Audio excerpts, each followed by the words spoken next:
Buenas noches a todos los que están ahí escuchándonos. Gracias por estar otra vez con nosotros en La Esquina, mypandaradio.com. Esta noche va a ser una noche especial porque vamos a hacer un crossover de español a inglés y tenemos dos invitados especiales. Uno es demócrata, apoya a Trump, y el otro es, demócrata y apoya a Bernie Sanders. Oh, no. Y el otro es republicano y apoya a Trump. Betín, Juanito, buenas noches, ¿cómo están? ¿Listos para hoy? ¿Listos con su inglés? Hola, ¿qué tal, amigos? Buenas noches, estamos en otra noche más aquí en La Esquina. Gracias por acompañarnos. Estamos hoy, como ya lo introdujo acá Pandas, estamos en una noche muy especial. Tenemos dos grandes políticos aquí que nos van a acompañar, que van a discutir sus diferencias y no sé qué más vayan a hacer, pero espero y lo disfruten y espero se conecten todos por acá. Gracias.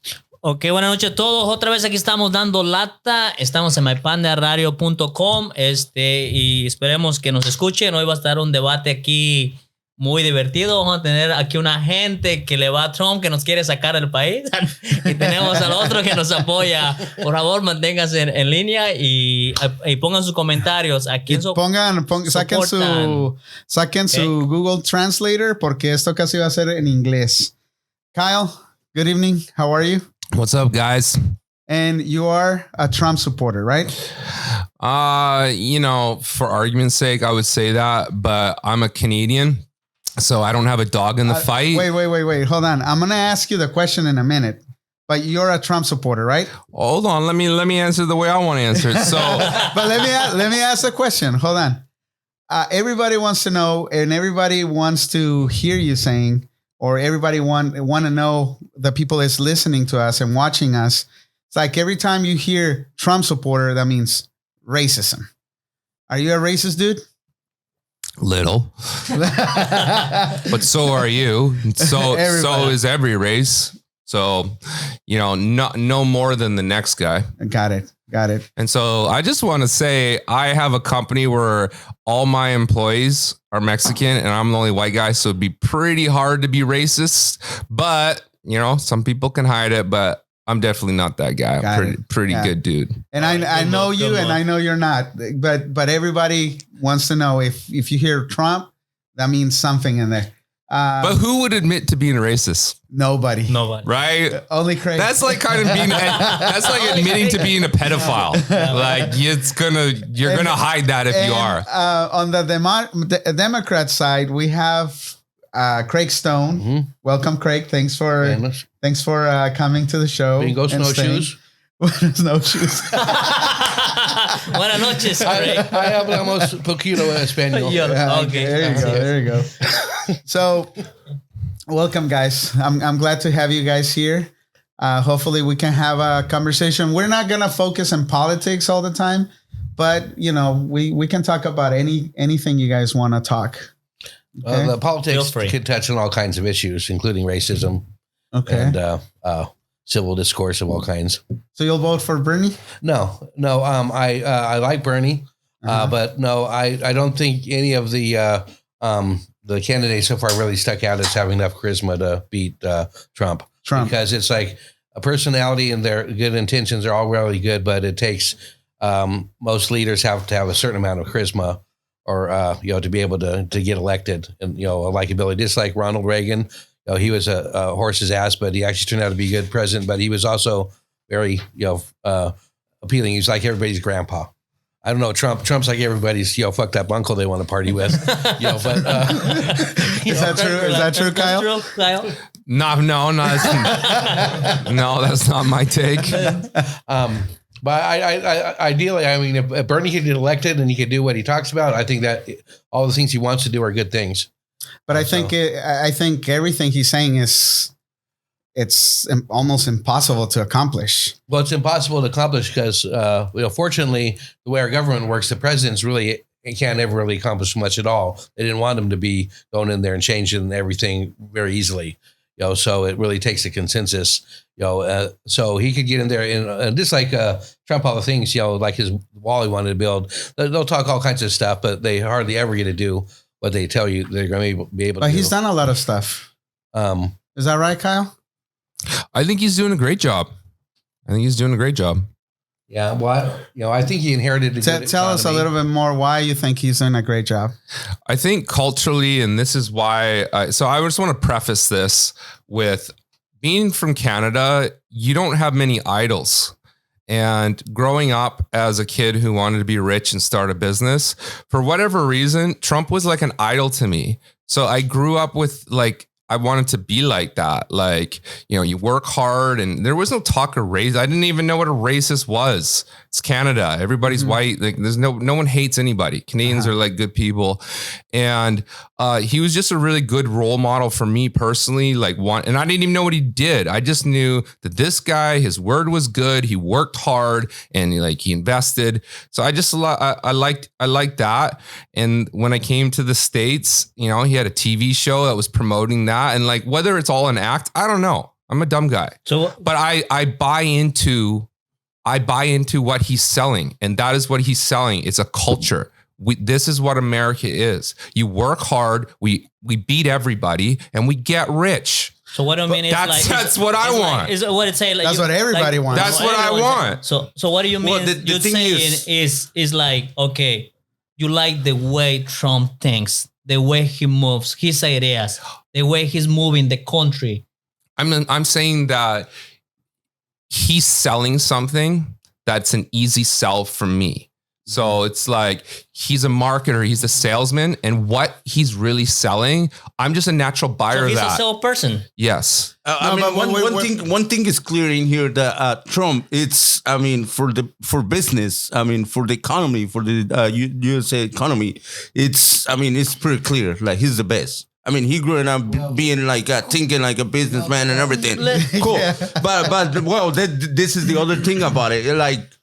With his actions, his impulse, the things he do, without thinking, can destroy everything. He thinks about business. Well, no, presidents need to be measured, and they need to be politicians. And one of his appeals is he seems to he speaks his mind. It's he doesn't how he really feels, even though he's lying about stuff. But first point about him working hard to get where he is, he started off with at least $1 million or more from his parents. And what he's done with that, and maybe he's worked hard. He's worked hard at screwing over a lot of people to get his money. It's he hasn't been a benefit to the country in any way, the way he's managed his business. You talk about liking his character. And I think that's important for people to get elected. But he appeals to the lowest common denominator. He appeals to these base things in all kinds of people, and that's part of his. That's why he's so popular. So Kyle, so how do you feel about Trump when he talks about your employees? Your people. Give me an example. When he talk about Mexican being bad people. Yeah, calling them criminals and rapists, and we're getting all the shit from Mexico. How do you feel? Let's put it this way. Okay. How do you feel when you have your friends being Mexican and the people is helping you to build your business and your company? Let's say you look at your employees, right? He's a criminal, right? Let's say employees and criminal. Let's say you have an employee and one of those employees is a criminal, and you hear is not from the same country, where that country Trump don't like that people. What do you think? You think about your employees, or you discriminate the guy who is bad guy, the guy that is employees and is a criminal? Will you trade the same guy because his record? No, well, that's a different question of what I'm asking. So how do you feel, about Trump when he talks like that about the people is helping you to build your empire? So I guess the answer to that is, so I'm a white guy, and that's a very touchy subject for white guys is race. Black people, it's just very touchy. Everybody at this time, it's for everybody. No, I'm just saying my whole life, right? My whole life, it's just as a white guy, you get taught hey, don't say this in front of these people. And that's just how it goes. And so I just don't pay any attention. I'm not racist. And if anybody talks to me about race, if a black guy's oh, I don't have a good job because I'm black, I just don't listen. Maybe it's true, but I don't care. It's not my reality. I don't want to be involved in any of that talk. Like that's not my style.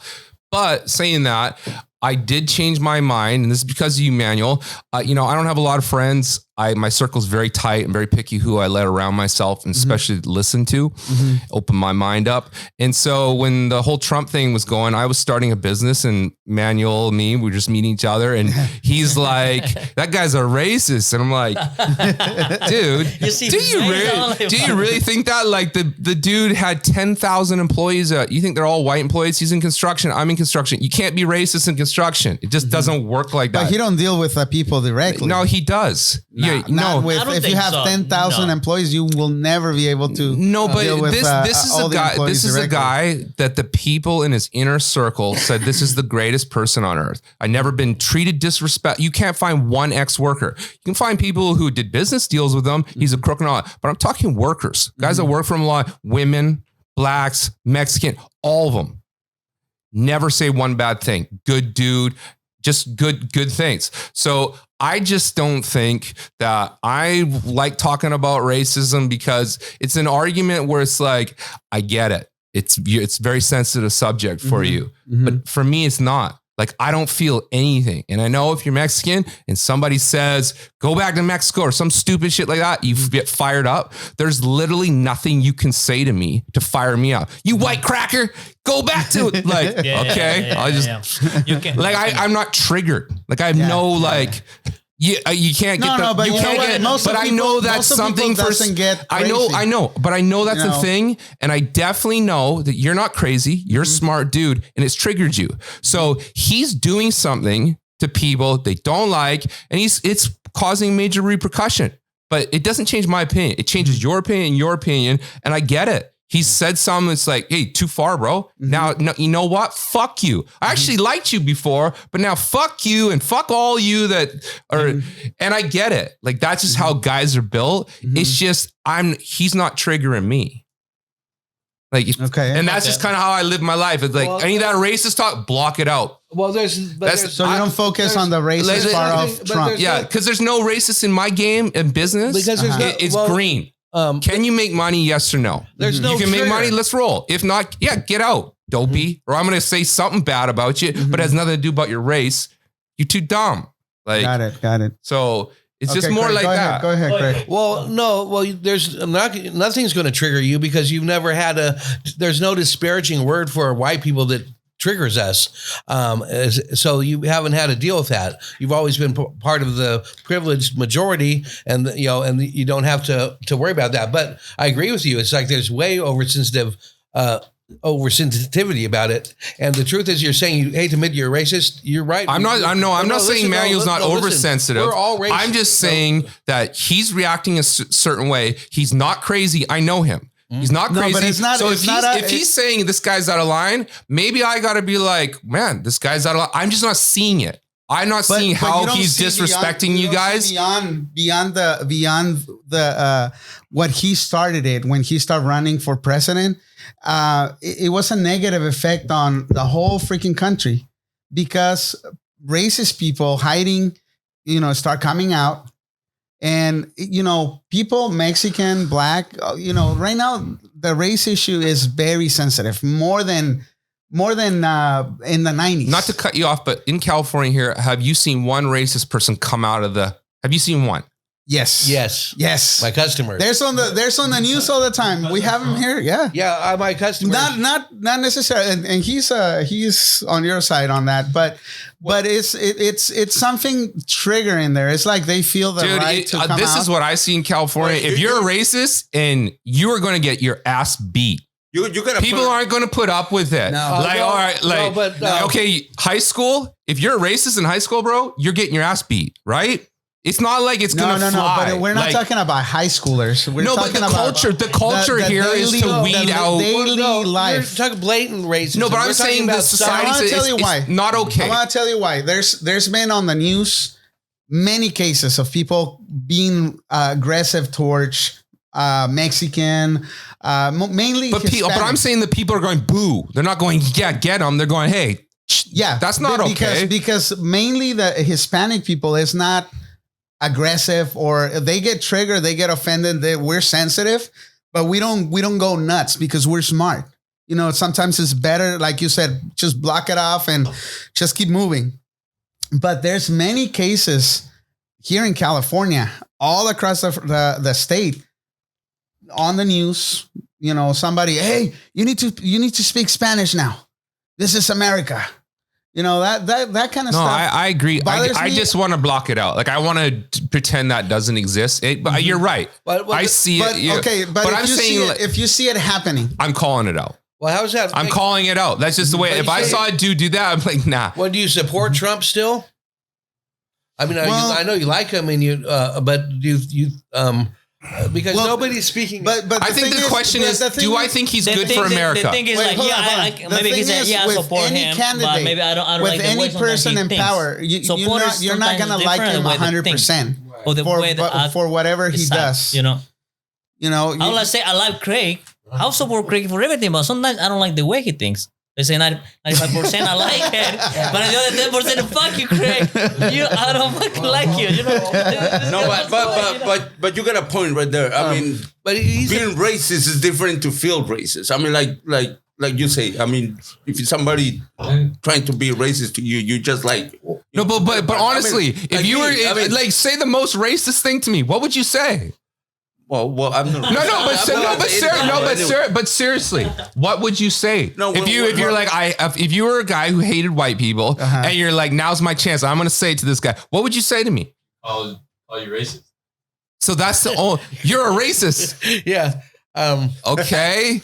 Like, there's nothing. Like, there's nothing. Well, when that thing comes, when Trump say like, "Oh, Mexicans are like criminals and everything," I was like thinking like, "Oh, I mean, that doesn't even affect me because I don't feel that way. I mean, I'm here because I don't think it will affect you directly, but increases the animosity between races. Remember what you. But I'm not that person. I don't gonna feel that way. Okay. If you heard it all in context, I'm sure it would sound way less bad. It's true. And for whatever reason, I mix well. Like really well. Mm-hmm. Like I can go anywhere in the world. I make friends. So it's like, I think like I've got a very bad perspective on like racism. Like I mix very well. I haven't experienced it. Because you're Canadian.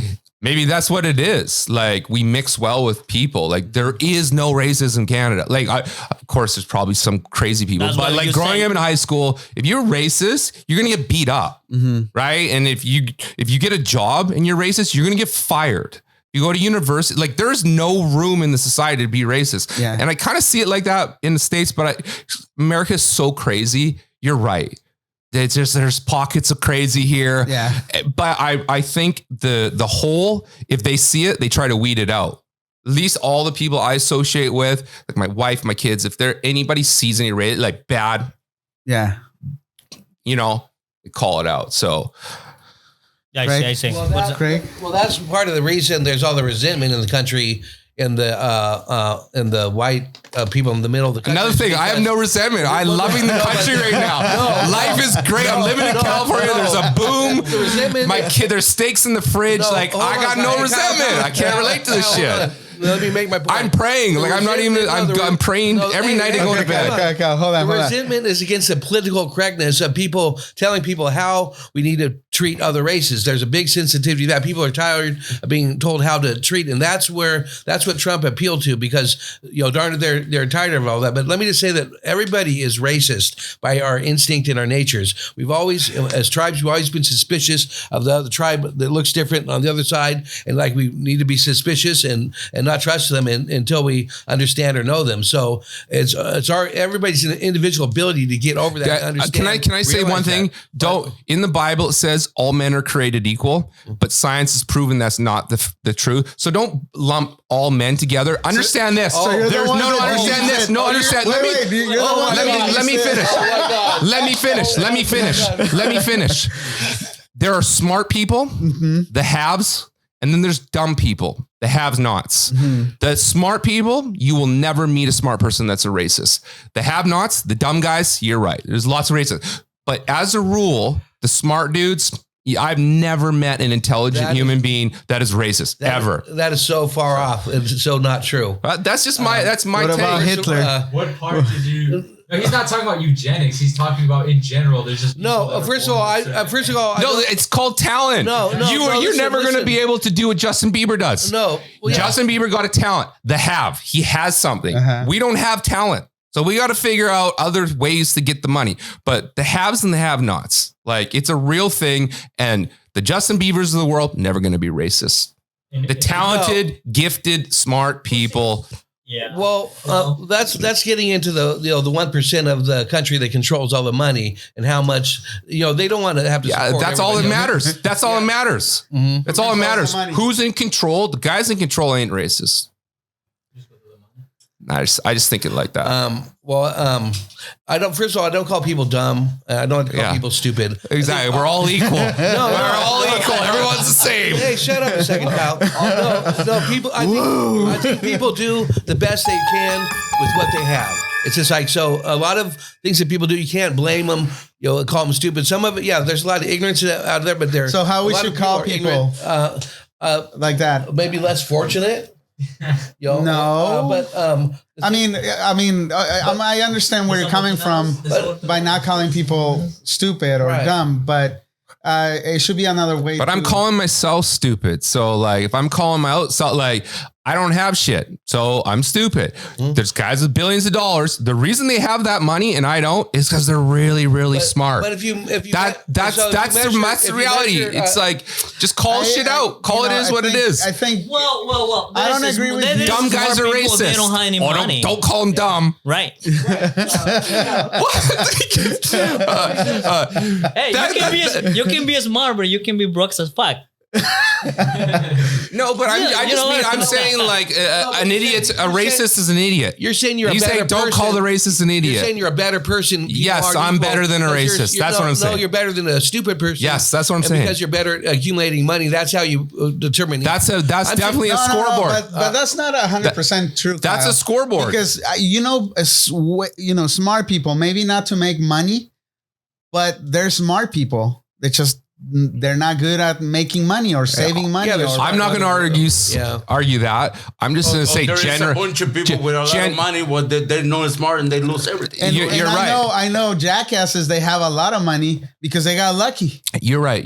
I just kind of believe the survival of the fittest. That when God created the earth, He sprinkled the resources limitedly, and the guys who control those resources are the smartest guys on earth. Did they get lucky or all those things? I just think oil, gold, money controlled by the smartest guys on earth, and all those guys think a certain way. What do you think? If everybody were smart and making empire? I mean, doesn't work like that. Nature doesn't work like that. It has to be levels. In nature, in the jungle, this one guy rules all. 1% kills. So one monkey gets the mate with all the girls. And if you're not the top monkey, you don't get shit. That's the game. That's the life we live. Get to the number one spot or you're fucked. See, Betin, you have it in the monkey. You need to get a girl, man. Well, first of all, what kind of monkey you are. This is a racist guy right there.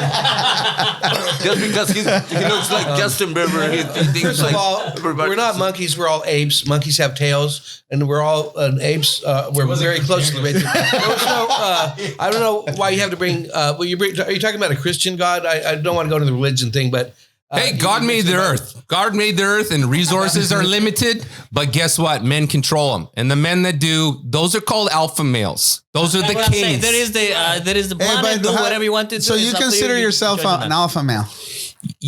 I consider myself somebody that if you give me an opportunity, I'm going to take it. So 2 dogs, 1 bone, I'm getting the bone, right? Put me against any dog. I'm only as good as my opportunity. That's what I think. And every single opportunity that I've been given in life, I've ran with it faster than anyone I know. So my options are unlimited. So I do think I'm going to make 100 mil, or I could be crazy, but that's an alpha male. If I get the opportunity, no excuses, I get the job done. You hire me on time, on budget. I don't care. That's it. So that's how you measure the quality of a person, their ability to accumulate wealth and minerals. No, I think it's a scoreboard. there's scoreboards in life, right? Like health, like there's things you check to see if you're doing good, and your bank account's a fucking scoreboard. And pretend it's not. Like, I don't care about money and I'm smart. Like, great, bro, save the world. But no one, history ain't going to remember you unless you got dope. I really don't see where that was in the Old Testament, where you think this is all created from. Now we're talking religion. It's just like, well, I mean, he's saying that. Well, no, I'm saying even if people say it is not, we're all here by evolutionary chance, okay? Because he's not religious too. You're not religious, right? You don't believe in God. No, but the thing is, you're right. It's just like we're all subject to our instincts and to be the aggressive, to be the king of the pack. It's like, here at work, I'm the old guy. I feel like I got all these young apes vying to get, pretty soon I'm going to be on the edge of the village, this one. We're trying to cut your throat, bro. Yeah. I'll take that spot right now. But anyway. Where's the paperwork? You can't, you're going to take that whole bone and leave that other person to die and not give them a piece of the bone to eat, to live. Yeah. You let them. I want your spot. Yeah. Well, that's. That's what it is. That's the extreme. That's the extreme. Of the right. No, you know what that's called? Is the most honest guy in the room. No, you could be, but that doesn't fix anything. I'm not trying to fix. I'm not honest about how you feel. But in reality, life doesn't work like that. Because the way you portray yourself is the way you're gonna get fucking killed. Somebody's gonna come back for you, no regrets, no fucking feelings, and is gonna cut your throat the same way you did it to the other guy.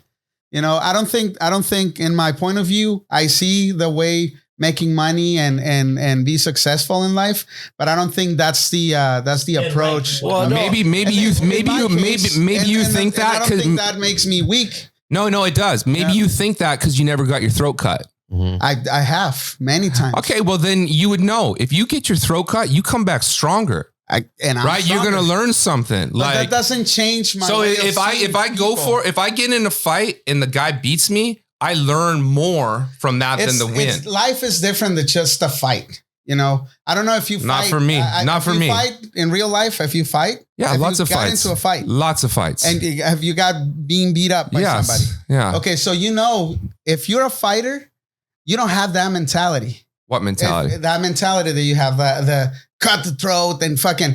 If you're a real fighter, Kyle, most of fighters out there, they're kind. And then, but I'm the most. Here's the thing. What I mean by fighter, I am literally the most kind guy I know. Mm-hmm. I've helped more people, and I can reel them in here. Mm-hmm. My partner had nothing. Now he's a millionaire. So I am the most kind guy, but I'm also the guy. If you disrespect me, you're giving me the right to kill you. So and that's the way I'll never do this to you. But if you do that to me, I am going for the kill. It's unacceptable. It is. So it is. I think it is. So I don't have to worry about anybody coming at me because I'm the most kind, most respectful, but I am a ruthless dude. And if you do something that I don't agree with, child molester, whatever, you're dead. Yep. Like that's just it. It's different when you get into a fight, but I see what he's saying is that if you get into a fight with him, he'll go for it, and I think it's a fight, and I think honestly, any guy here in the room will do the same thing because when you're in a fight, especially you gotta defend him. And not just defend yourself. It's just you gotta fight. Yeah, definitely. Kick ass is. But in life, honestly, like in business and many other situations, I don't think you need to approach things like that. But everybody, if they don't have if you're not making high risk bets like fights or $100,000 investment, if you're not in that, you don't need that mindset. But I make $250,000 bets. Right? There's no room for error. I need to win every time.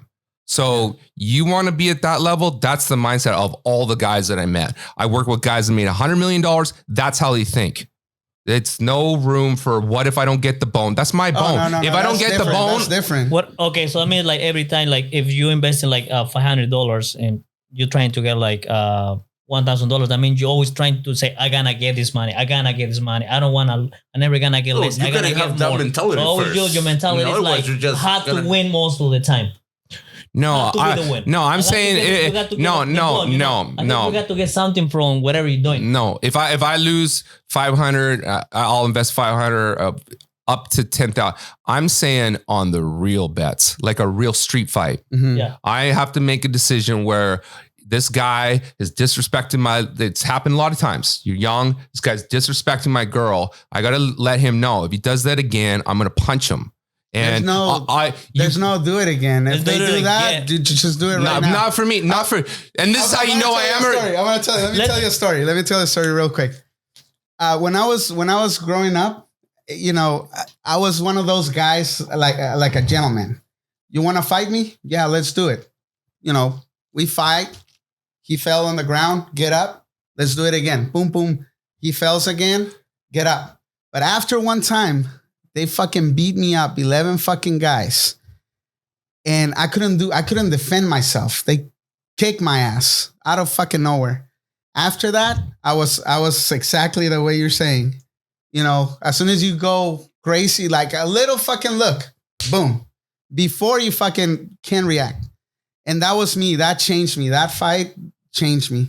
And so now it's different. When you get into a fight, you change. And I see what this guy is saying, but you know, I still try not to get into fights.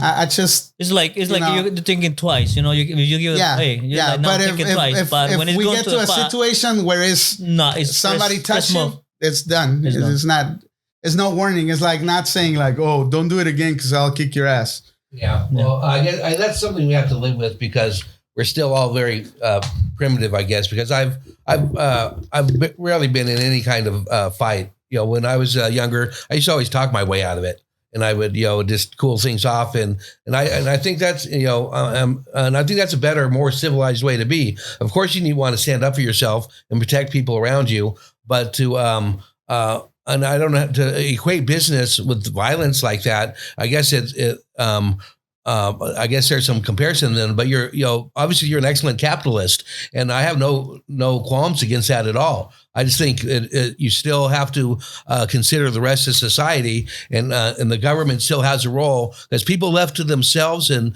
big corporations don't care about the individual person. They'll screw the whole world and the whole planet over, even though they've got all this money. They're really successful. They got great guys running them. But the bottom line is, if there's not some sort of government to regulate and help take care of the less fortunate, and they're not trying to make it a completely equal playing field. They're not going to give the poor people the mansion that a rich person gets, or any kind of the amenities that the people that are very wealthy. Now that you're saying they just want the basics, to a roof over their heads and food, and with all the wealth that's in this country, that could be easily accomplished. And I don't want to create a bunch of people leeching off the system. Craig, so what do you think about the moms taking over the house in Oakland? That's understandable that they would do that with the frustration of the system. But the thing is, and you agree with that? Well, Kyle? No. What do you think about that? I would move to a state that's a lot more. If they can't afford to live here, they have the option to move to Oklahoma or someplace that they can afford to live. But no, I'm not saying we need to, because people do take advantage of social programs. There's no doubt of that. But the vast majority, I believe, are people that actually really need the food, they need the shelter. But if we have better education and employment opportunities for those people, and spend more money. But the question was, that, were they right on doing that? They were right, or they were like, yes. No. Because apparently the house was from a big corporation buying houses. Mm-hmm. So you agree with that? I agree. In a way, I agree it's a failure of us not providing reasonable housing for people. That like I said, businesses on their own, all these property owners are going to, of course, you're going to want to charge as much as they can for the property, but they do it without any regard for the people that need to rent. Or live in places. They're just all looking about the money. So they changed the whole dynamics of areas, like how San Francisco has changed. You can only be a millionaire to own or live there practically now. Mm-hmm. So it's making it so it's separating society, where you have your gated communities with people all the money, and then you have all the people on the outside who are just scrapping, hoping that some of that money will trickle down from their corporations and all their investments. And I think that's where there has to be some more equity in this as far as the distribution of wealth. And I know that sounds like a communist phrase, but it's really not about that. It's just about. But how is that fair to somebody that is going to make $100 million in a few years, to the guy that a guy that is working his ass off and he makes $100 million to another guy that is not producing anything? Mm-hmm. How is that fair in life? What do you mean? You mean that you're saying is that the amount of the person that's worked is contributing more and working harder, they deserve more of the pie than the other person who's not? Yeah. Okay. So then all these people that work for these big these corporations that make in the millions of dollars, how much of that pie should they get? It's like they get a lot less than they used to. There used to be the difference between what a CEO makes now and what like 30 years ago is incredible. It's just like, it's unreal about the money that's being thrown around, and it's not trickling down. But like what is it? Delta Air is started giving profit sharing to their and they've been giving like thousands of dollars to their employees. I know that stuff, that's good for the economy. They can spend the money. It's good for their job morale. It's good for the company, and more companies should do, stuff like that. But what do you think, Kyle? On the ladies not getting out, the game's rigged. Sorry, I'm going to tell you, game's rigged. It's unfair competitive advantage. Just like my son's going to have way more advantage over 90% of the population. Mm-hmm. He's got me in this corner. Well, corporations with millions of dollars have way more advantage over somebody that doesn't. So it's a tidal wave. You can stand there and scream at it while the wave's coming at you, but it's knocking you over regardless. Yeah, they were breaking the law. I mean, it's like they were, but they were doing it, I think, more to make a point. I don't think they really ever thought they were going to be able to stay there. But I think those people, there should be opportunities and help for them. And I think that they do that out of frustration, but no, I don't think that. I mean, that's anarchy where we just start grabbing and taking. I just don't think it's that dramatic. Yeah, pack up your shit, move to Antioch. That's where all the poor people go, right? these homes are $1 million homes, and the guys that bought $1 million homes, they want their neighbors to pay $1 million. They don't want, They don't want people in there for free. It's like if I pay a membership if I go to a bar and it's $15 drinks and you sit down and you pay $5 for your drink, my drink ain't going to taste so good no more. This ain't fair. I don't think we're exactly in $1 million neighborhood. Hey, that's what's going on. The smart guys are moving in. The smart money's moving in. What I think those is like you buy this house, right? You buy this house, and you're gonna pay $1 million for your house. No, but boo-hoo, move. Are you want to you lose your $1 million? This is America, man. There's houses everywhere. If we move, get some cheaper rent, and move on. Like I did it. Like I can't afford rent here no more. I moved. And that way you will. So I guess if I had balls, I like will not, because those women got balls, right? It's ballsy what they're doing. Like if someone did that to me, hey, get out. I can't afford the rent, so I'm going to stay.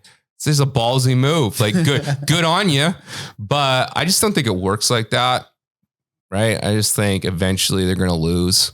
So I'm just one of those guys. Like I'm like fight to the death on some things, but then other things I don't just fight. I just let it. Like that's the way it is. So you don't agree on that? Like fight for? It's just the way it is. Well, I mean, right? It's like me screaming at the bank. I don't want to pay these fees. I don't know how. Get out. I don't know how literally to take you on that. Like when you talk about not even giving a piece of the bone that somebody doesn't starve to death. No, I'm talking about I'm talking about business competition where there can only be one, right? Let's say you got 3 partners. He's talking about being number one. Mm-hmm. That's mainly what it is. Okay, it's not about killing on number one on really really important things, and then everything else in life. I'll take the L. I'll be the loser. A loser. I'm a bum. I'm dumb. I got bad grades. But on certain things, I'm not taking the loss. Yeah. Like this is what I do, and I do this every time, on budget. I'm that guy. I'm bankable. That's my brand. He's talking about American Kitchen Company. No, I'm talking about me. Like you shake my hand in business, you're rich now. And that's what it is. That's my brand. That's my pitch. Shake my hand. You're now rich. Okay, say something. You have some. Let's get the paperwork out first, bro. Sign here. Put your social here. Okay, there you go. You wasn't clear. Like I was like, okay, sign paper first, shake my hands, and now we're good, great. Yeah. So, Are you okay, Craig? Well, I mean, we kind of. You got a little bit tense in there. We got a little off topic. I thought we were still trying to relate back to the politics and the. This is not a show about politics, but we're talking about politics. He likes business. He likes to talk about business. Yeah, I love business, but probably nobody cares about business. Like it just seems like business is kind of like chess. Okay, it's like very few people like it. The ones that do like it, but very few do. I'm ask you a question that I asked last week. Following Trump makes you think that way. It makes you who you are right now. No, it really doesn't, man. Well, I'm telling you that the Trump, it's just all these guys are selling. Bernie's selling something. He's selling you something, right? All these guys, your 30-minute pitch. All right, pitch us and we're gonna vote. Out of all the guys that give their pitch, they're horrible. I'm a salesman. All right. When I see a bad salesman, I'm like, okay, change this. Yeah. Right? It's just you wear a good suit. You got one chance to make a first impression. Wear your best clothes. You got, it's like he's selling what I'm buying. Okay, well, let's go back to that question then. Are you a Trump supporter? So I don't vote, right? I'm a Canadian. I got no dog in the race. It's just you can't vote. You're not a U.S. citizen. If I was to vote, I would vote for Trump. Okay. So, and we know Trump's a racist, right? How do we know that? Because of all his actions, the way he talks about race and his total lack of sensitivity about trying to bring people together. One thing he said that's racist. Let's see, calling Mexicans rapists and killers and murderers. A lot of them are. Yeah, a lot of them. But you know what? But listen, there's only the good ones. No, listen. If you go by, no. Doesn't mean the Betin is one of those. If you go by, no, listen. Everybody's looking at you. More of the population. More of the catastrophes or shootings things in the USA being by white guys. Yeah, that's what I was going to say. So what do you think a white citizen is a lot more likely to commit a crime than a Mexican immigrant. They have a lower crime rate than the average white U.S. citizen. Okay, so this idea that they're somehow they're rapists, where the white people are the rapists. There are illegal immigrants. Oh yeah, sure there are. Right? Yeah, but that's what he's talking about. Yeah, that's it. Oh, nobody's saying that he's labeling them all as criminals. But all racists are criminals. Yeah, he said we're getting all the worst from Mexico. He says we're not. We're getting a lot of them. Yeah, but no. Just by saying that, is very racist. Yeah, it's just like. Did you went back to high school, Alex? It's like he did. Because it's like our country's always done that. Every time we had a group of immigrants come in, all the established people here, accuse them of being dirty and not speaking our language. It happened to the Italians. It happened to the. What do Mexicans say about Salvadorians? Hey, no. We like pupusas. The point is Trump is a racist. Yeah, from what I hear, the Mexicans are not wanting the Salvadorians immigrating. Get out of here! Like it's a racial. It's a tension. But it's a tension. Right? There is racism in every single race. Wherever there's a border, there's border tension. This is a touchy subject too. And it doesn't involve 100% to America. It's Mexico, Salvador, Guatemala, and Honduras. Mm-hmm. So they have a new group of people migrating, to here to get asylum. So of course, a lot of Mexican people is against it, but and you see on YouTube, you see a lot of videos, people traveling, complaining about the food they've been being fed, and say, hey, how come we eating beans and stuff like that? But I think all that it's a campaign to create more, animosity between countries. They're not going to show a YouTube video of somebody being very thankful and gracious. They're going to do the one that gets attention. But Trump is a racist, and people who support Trump, if they're not racist themselves, they're racist sympathizers. Okay, and if they don't think so, they're being completely in denial. Because, and I admitted to it. I admitted to that. 100% in denial. Don't want to know. Everything's okay. Eyes closed. One thing is clearing here. Like Trump is not doing well. Like what he's on while he's in the. He's doing well. He's been doing well. He's smart and everything, but he don't think about when he talk. He just talk. No, I don't think that's the case. So why he's in court right now? Man, you said it that he's enabled white supremacist groups, to feel like that's it's okay. True. And that's true. because How is that his fault? A guy shot up a Republican golf game. It's because it's being irresponsible as a president. He speaks for the country. Responsible for the guy that shot up that golf Republican game? Oh, I don't know. I'm not talking about Bernie Sanders. I'm talking about Trump. It's not about the same sort of situation.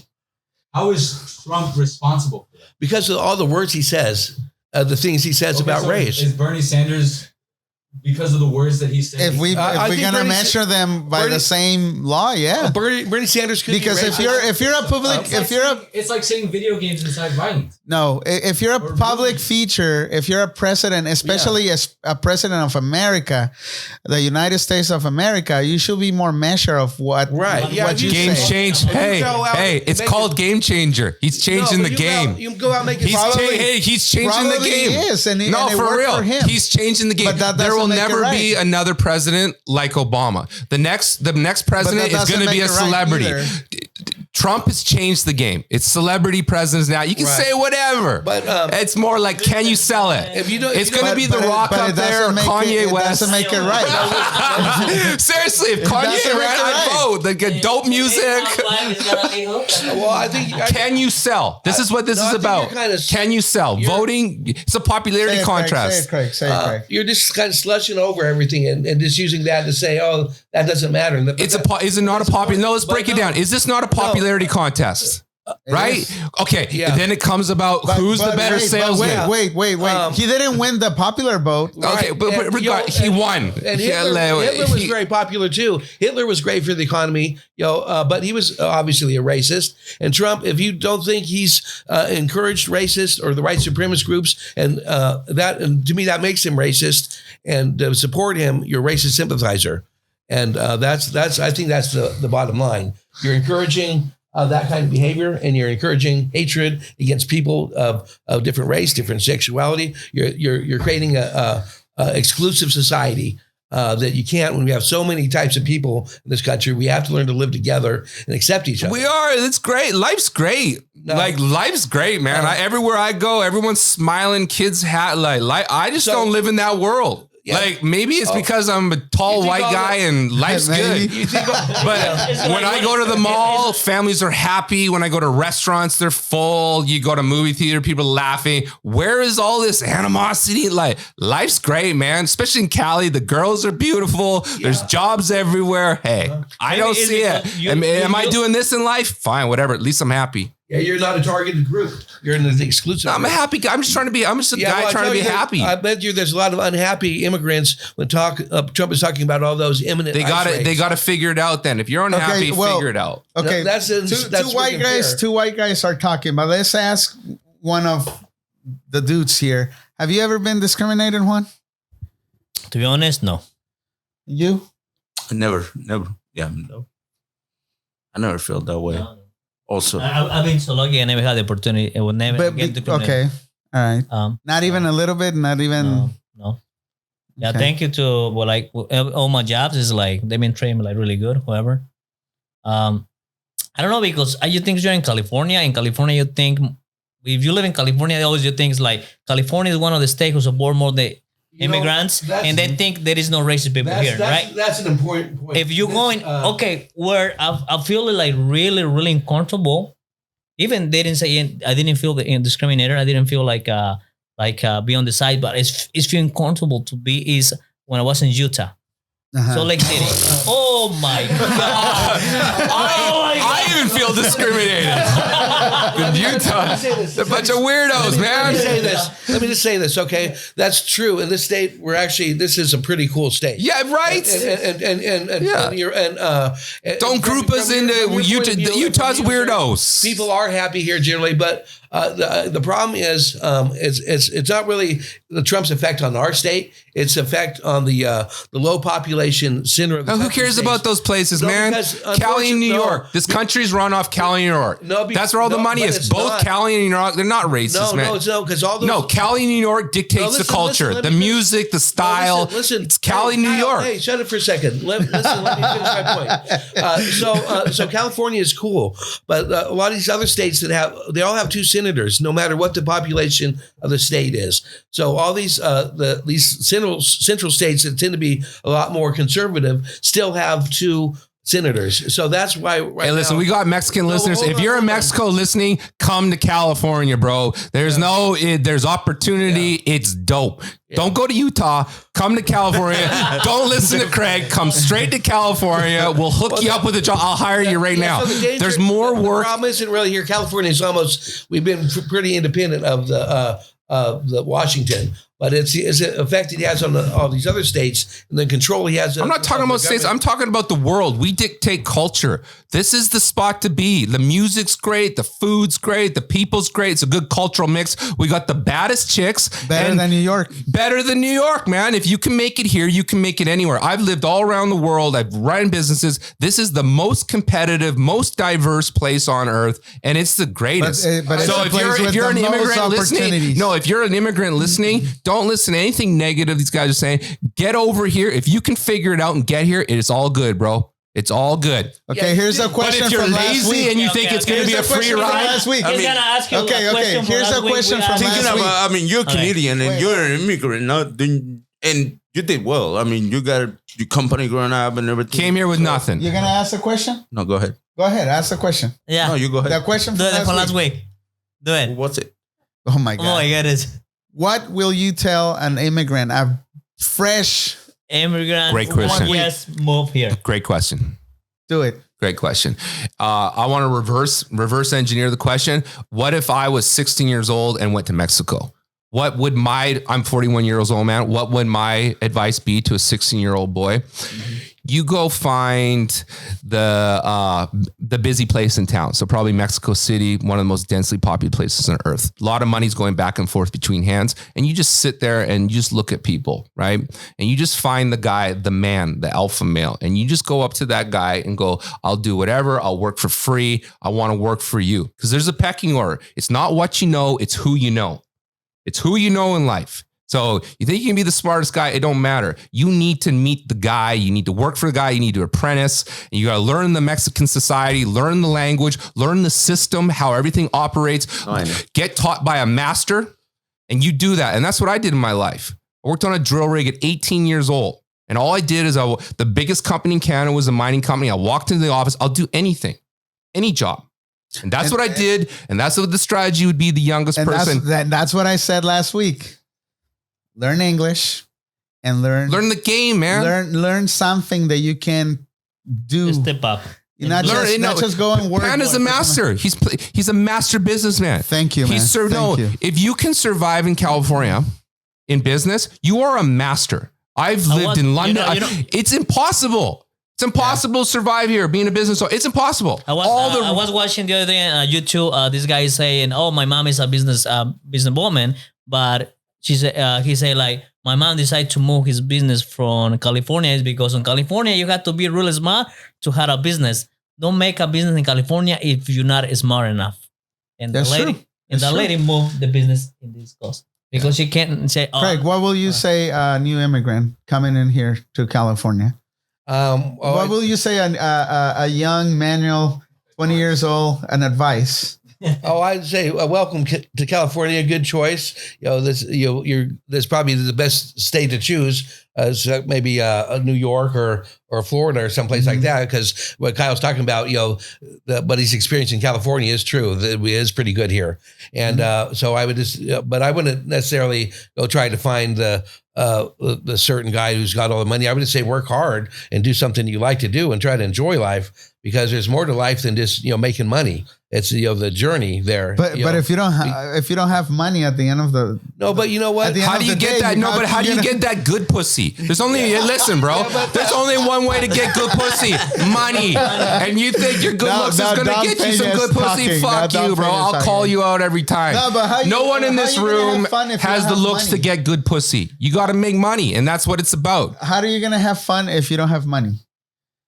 How are you gonna get into that good pussy without money? By knowing that you're a good person and you're good. Oh yeah, those girls love hearing that shit. This is what Kyle, tell me if I'm wrong. I go visit my grandma every Sunday. Oh yeah, when are we gonna get some steak? When are we gonna go to a movie? What car are you picking me up? That's what good pussy sounds like. What kind of car do you drive? I just think that's the world I live in. That's the world I live in. It's the word you're talking about is fairly what I call uncivilized. No, but it is what it is. It's not what I want it to be. Like you want it to be a certain. I'm just telling it the way it is. This is how I came up. Right? Like I don't see it any. So you're saying Kyle is uncivilized because I'm saying that the good old days to him would probably be when we were barbarians and beating each other and stealing gold from each other, which we still do, I guess, as opposed to trying to be in a more enlightened age where intelligence and science is respected. But how we have common goals. The other day, a couple of years ago, I was having a conversation with my kid, and people aren't measured by and he wanted to start a nonprofit or work for a nonprofit helping kids. And this was my advice to him. It's like, dude, you can go and volunteer as many times as you want, but focus on making a lot of money. So then in the future, if you really want to help somebody, you'll be able to help, really, really help. Mm-hmm. But if you live your life just thinking, not thinking about it's not thinking about helping people, it's not thinking about money. Then at the end of the road, you're gonna help yourself first. At the end of the road, you want to be one of. It's not going to be a lot of people you're going to be able to help. That's the way I think, and that's the way I see it. We all want to be in a position to help each other.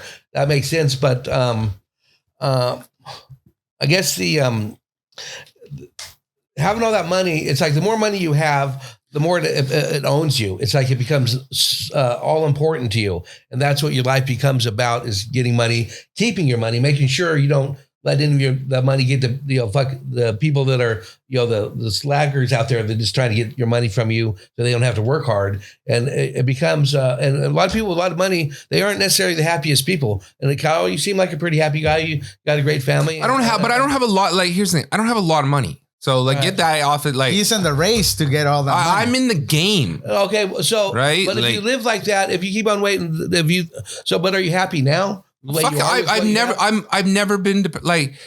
Listen, life is good, right? Always. Love life. Yeah. Like I'm talking from day one, life is good. But so you think like, you're going to be happier when you have tons of money than you are now. So the money's going to make you happier. Is that what you believe? I just think that I didn't come from money, and I want to. You come from money, or you don't come from money? I didn't come from money. I had to make my money, and if I build what I'm building, my son's gonna go on my shoulders, and I'm gonna have generational wealth. Mm-hmm. I'm gonna create wealth for my bloodline forever. So like Trump, those babies, the rest of their life, America's their territory. Forever wealth, generational wealth. My name means something. So no one knows my last name, but maybe if I get 100 million and I build the foundation for my son, everybody will know my name. Yeah, well, there's a lot of people with famous names that they came for money. It turned out to be total shitheads or killed themselves or just have been worthless because they never had to try and work hard for something. Yeah, but they're the two most influential people in the world, Jesus and Alexander the Great. They conquered more souls than anybody. Jesus was a prophet, magic. Alexander the Great, his dad gave him an army at 16 years old. And because of that, he became the largest conqueror on earth. If you want to do great things, you're going to do it on someone else's shoulders. And this whole like myth in America, like I'm self-made, it's all bullshit.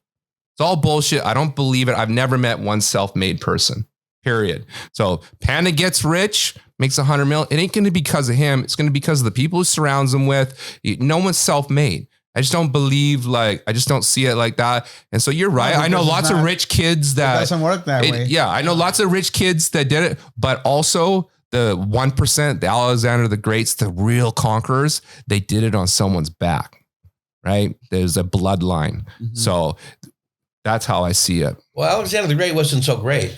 And Jesus, And listen, Jesus was a fictional character. No. But okay, okay, you can argue religion, all that, but those are two real people in history. Jesus was real, and he's conquered more. How do you know he was real? No, he's 100% real. It's recorded in history. How do you know that? There's witnesses. It's like Alexander the Great. Did I see him? No, but it's recorded in history, not just the Bible. This is a real person that influenced more souls than anybody else, and the only number 2 is Alexander the Great. They conquered more souls than anyone. You agree with that, Alex? I don't even know how to fact check that. That's what I'm saying. No, fact check that. You can't. It is. The two most influential. You can't fact check that because there's you're right. No, you can. I learned that in university. He was a person, but he was a prophet back in a period of time when there was lots of prophets around, trying to. No, I'm not talking about. I'm talking about conquering people. So listen, Mexico. The Old Testament. Why do they believe in Jesus? He conquered them. But that was the Catholic Church. It doesn't matter. That's something different. Okay, but Alexander the Great didn't need to stab someone to conquer him. First of all, Jesus wasn't Catholic. He wasn't in the Old Testament. Okay, we're getting semantic. He was a real person that influenced people's lives. Okay. In a degree, there's only 2 people that are in there. It's Alexander the Great and Jesus, most influential guys in history. You know what? Actually, I'll agree with you there because I believe that if Trump and a lot of his supporters actually followed the tenets of Jesus, this country actually would be a pretty decent place. Even though I don't believe, I think the things he had to say were good and good for people to listen to, but nobody listens to. They only pick what they want to. So they bring up Jesus Christ as being some sort of influence, at least that's relevant today, is not true. He's 100% relevant. No, because people. I know people that like they think he's the son of God, so he's 100% relevant. But who practices actually what? It doesn't matter if you don't. Hey, listen, I don't think it either. It doesn't matter what you think. I'm just saying people are 100% believe this, and you can't argue with them. You have to respect that. That like I know guys, I got workers who are like 100%, 10% of their paycheck goes to the church. That is influence. You can't deny all this. Not real. Okay. He has more influence than any living human being. Period. Then what about only number 2, Alexander the Great? Here maybe, but what about the other 4/5 of the planet that don't believe in him? Who cares about them? I'm just talking about the ones that he's influenced. So we're the right ones, and all the. I'm not saying one's better than the other. I'm just saying this is a history. It's not my take. Now it's not that many people, like you said. Now it's with the years it's been like this. Like my kids are not religious. But your kids aren't poor, bro. So if you're born in Africa, they have nothing, and some guy goes to you, listen, you follow this book, you'll have water, you'll have food, okay. All that. Yes. So it depends on the country you're living. Yeah, rich people aren't religious, right? It's like this statistic. Seattle is the most educated people in the United States. It's also the least religious. So there's correlation, but poor people, dumb people. I shouldn't say that. So how? Okay, poor people. A big group of people very influenced by this guy. This is very relevant. Okay, hold on. This is very relevant. Let me say this. No. Let me say this about religion. Okay, and I won't deny people religion because there's some people in this world that, like you said, in Africa, that lives are so screwed up. That's the only thing they have to look forward to is an afterlife. And I have people who have past ones that believe their relatives that believe their relatives are in heaven. And I would never. Somebody's in grief, and I would say, no, they're not in heaven. I would never take that from somebody. I respect people's faith. It's just when it's kind of assumed that everybody thinks like that or that respects or believes in Jesus. Well, you should assume a lot of people do. Yeah, you should assume that. Yeah, well, that's ignorance on your part. I should. Most of the population in the world is Buddhist or Muslim. It's like, and I assume it. Like I assume there's a lot of Muslim. Like you have to assume there's a lot of people that follow the word of Jesus. Or Buddhists are the majority religion in the world, but so Anyway, so all right, we get it, Craig. We get it, Craig. You'd put Jesus on a cross. Somebody's saying we need Jesus. Does anybody say they want to see Craig on a cross? No. But Craig doesn't believe in God. That's the other thing. The only thing I get, I'm so surprised how the Mormon has so much money.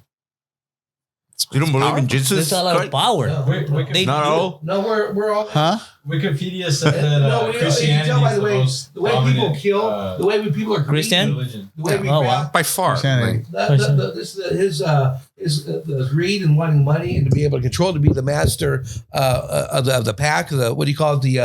I don't know, the wolf pack. the leader of the pack. That is all part of our number one monkey. That's how we've survived as humans. That's why we're all here today, is because our aggressive male tendencies throughout history, fighting for food and territory. It's just like, if it weren't for all that before us, none of us would be here. It's just like, and that's how we've dominated this planet. But we need to, now we've come to a point where we have all we need. We can try to be more civilized and try to come together as people, because if we keep on, but again, it is civil. Everywhere I go, I buy a coffee. Hey, how are you? Okay, like there is no. He's talking mainly about the business side of everything he does.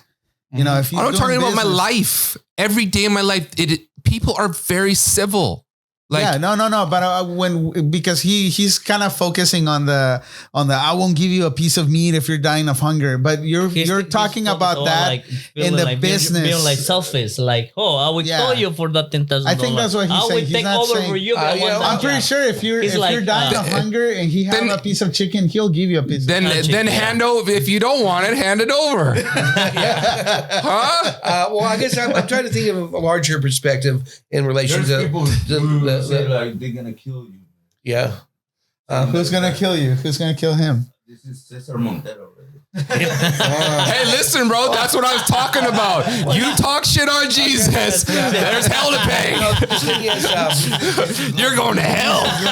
Jesus love you. Don't you call him monkey? Yeah. Okay. Well, that's a monkey. Yeah. No, I respect what the people, if they religion makes people, it makes them not have to think. It solves all the questions for them. It's just like, this is okay. So now you kind of pairing with Kyle of what he said a minute ago, that uneducated or dumb people are more religious than I want to take I don't want that on the record. I don't want that on the record. I shouldn't say that. I shouldn't say that's like bad. But wait, but you guys are kind of pairing. You guys are kind of pairing now. But you're not supposed to say it. Saying the same. You're kind of saying the same thing that Kyle said.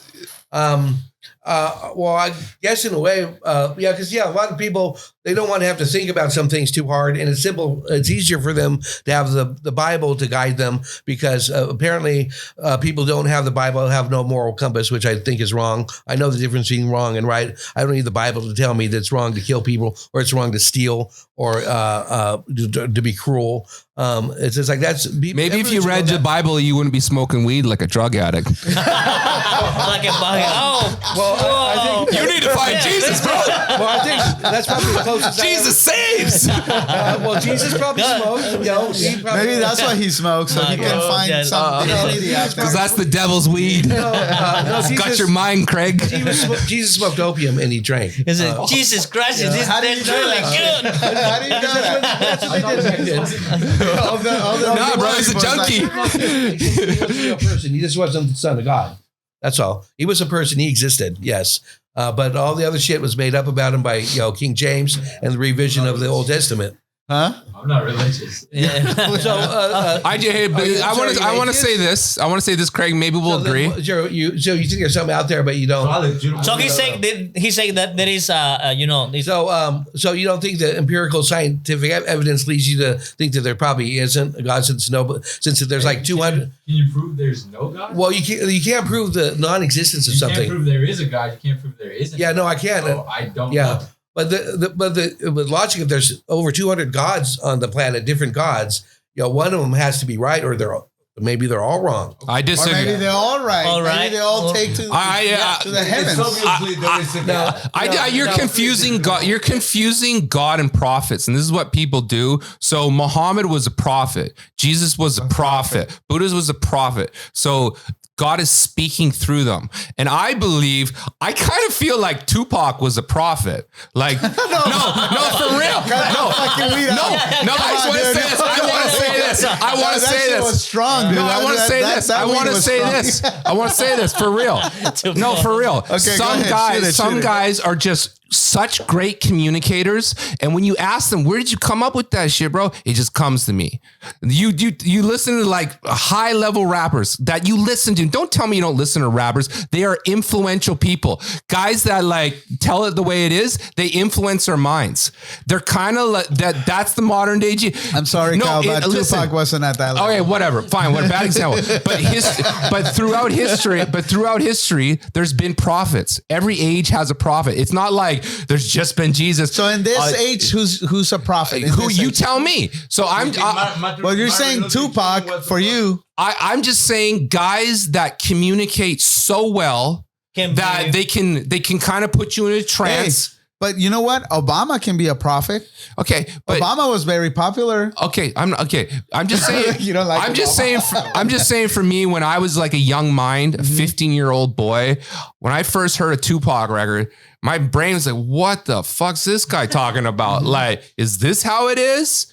And he was just kind of telling it the way it is, unfiltered. My school teacher wasn't telling me like this, my dad. And that's kind of like what Jesus was. All these fucking savages. He's like, listen, there's a heaven and a hell.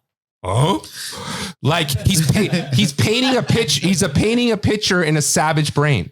I have a savage brain. And when I was at that influence age where you could like, tell me how the world was.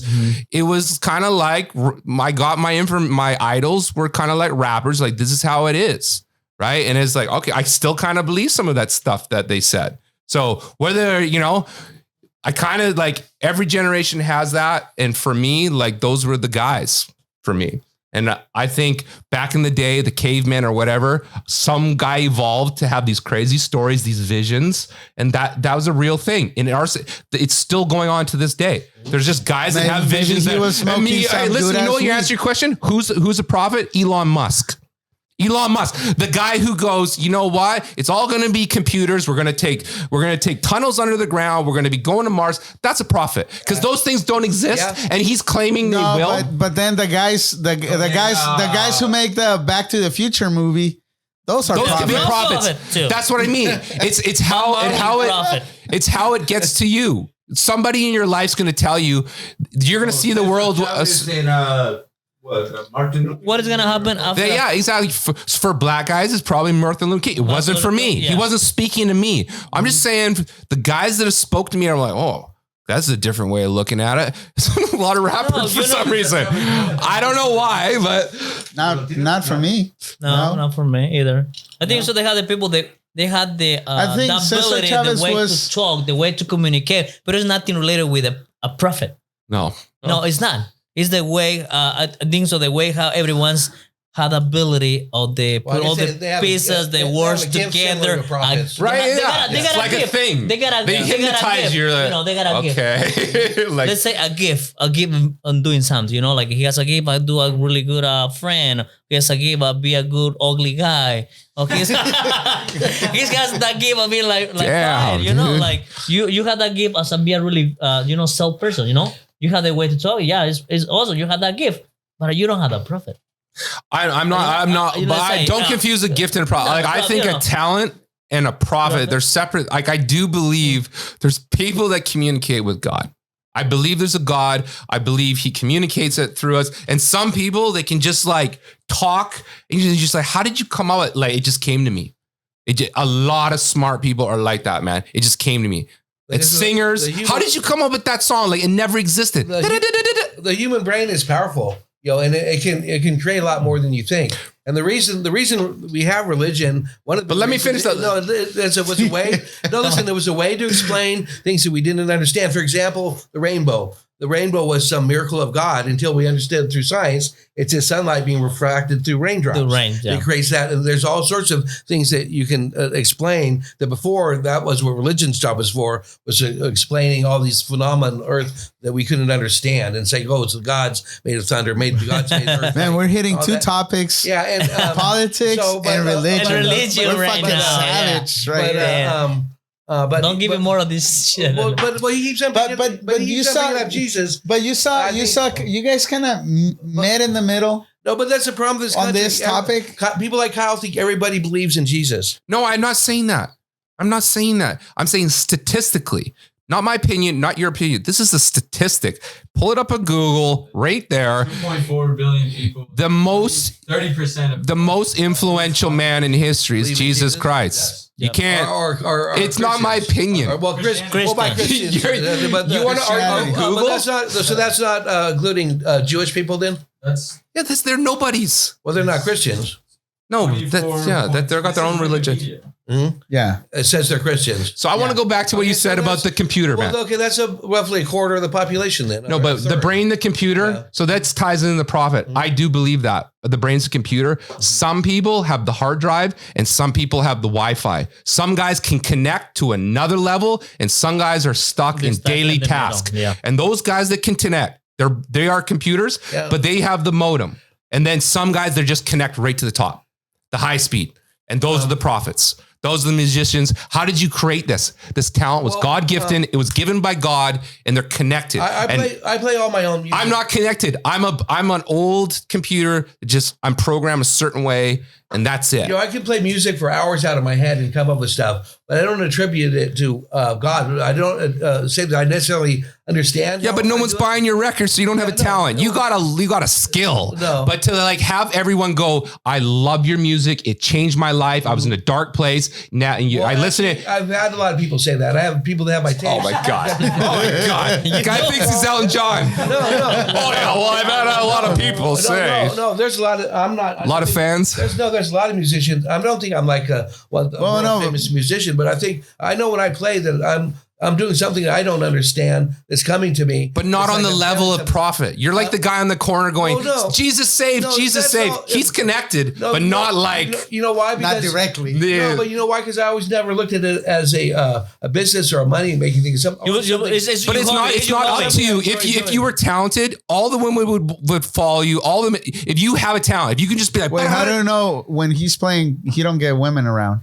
No, you don't have... No, but I'm saying you're 50... That's not brag. I can tell you some stories about things that happened to me while I was playing the piano, but not on the level of Elton John, prophet level, where you have a sea of human beings, 100,000 people in a trance to your words that you created. First of all, I was never claiming that. I'm just saying that stuff like that can come from. Doesn't have to come from God or Jesus. It can all come from. All those guys say, "Thank God for my talent." Every super talent. Single one of them. Yeah. You think Elon Musk is religious? I don't think he is. I don't think he is. But you see, you're contradicting yourself right there. Always do that because you just said it. Smart people or millionaires don't believe in God, and now you're saying the opposite of that. Now you're saying rich people and smart people, they all say no. Okay, I'm not saying that. I'm saying statistically. He say like rich people don't believe in God. He's saying like the smart rich people, they have like a prophet. Yeah, he's No. Or you're comparing him to Jesus. No comparing. You say they have. I'm saying there's a statistic in the United States. You can fact check this. The most educated people are in Seattle. The least amount of churches are in Seattle.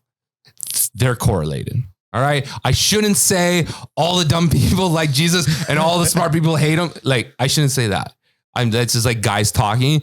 That's what I should say. Well, that was how you're raised. It's how you're raised, your family and your parents that determines a lot of your religion. If you're raised in a Catholic family, you're more likely to. Or if there's some hot chick in your school that loves Jesus, you're going to go, me too. Oh yeah, that's my guy. Let's go to it's that simple, man. Okay, I become a Muslim or Jewish if the girl was hot enough. Sure. Of course, when you're 15 years old, you do anything for pussy. Lie, cheat, steal, bro. Oh yeah, I love Jesus. Yeah, let's go talk about that. Even in the 40s. Nah.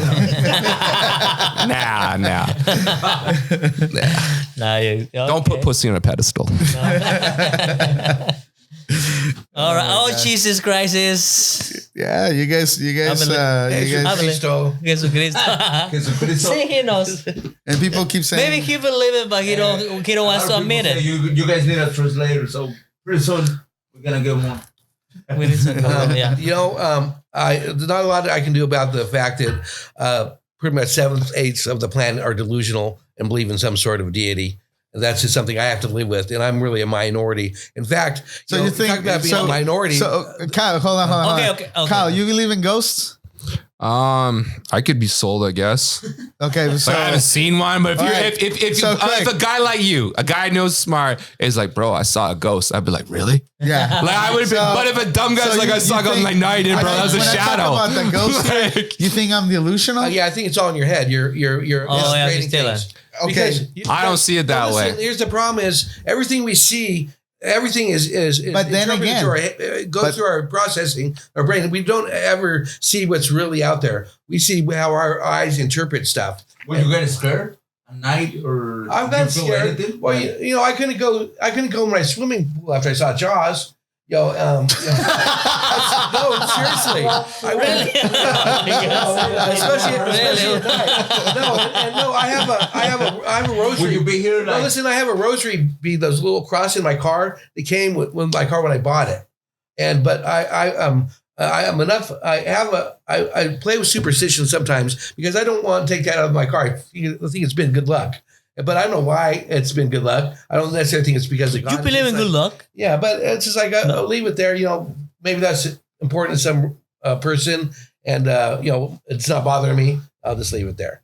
But so that doesn't make you delusional. No, that just makes me. Why not? Because people are superstitious. It's like people in sports, but like having a lucky socks.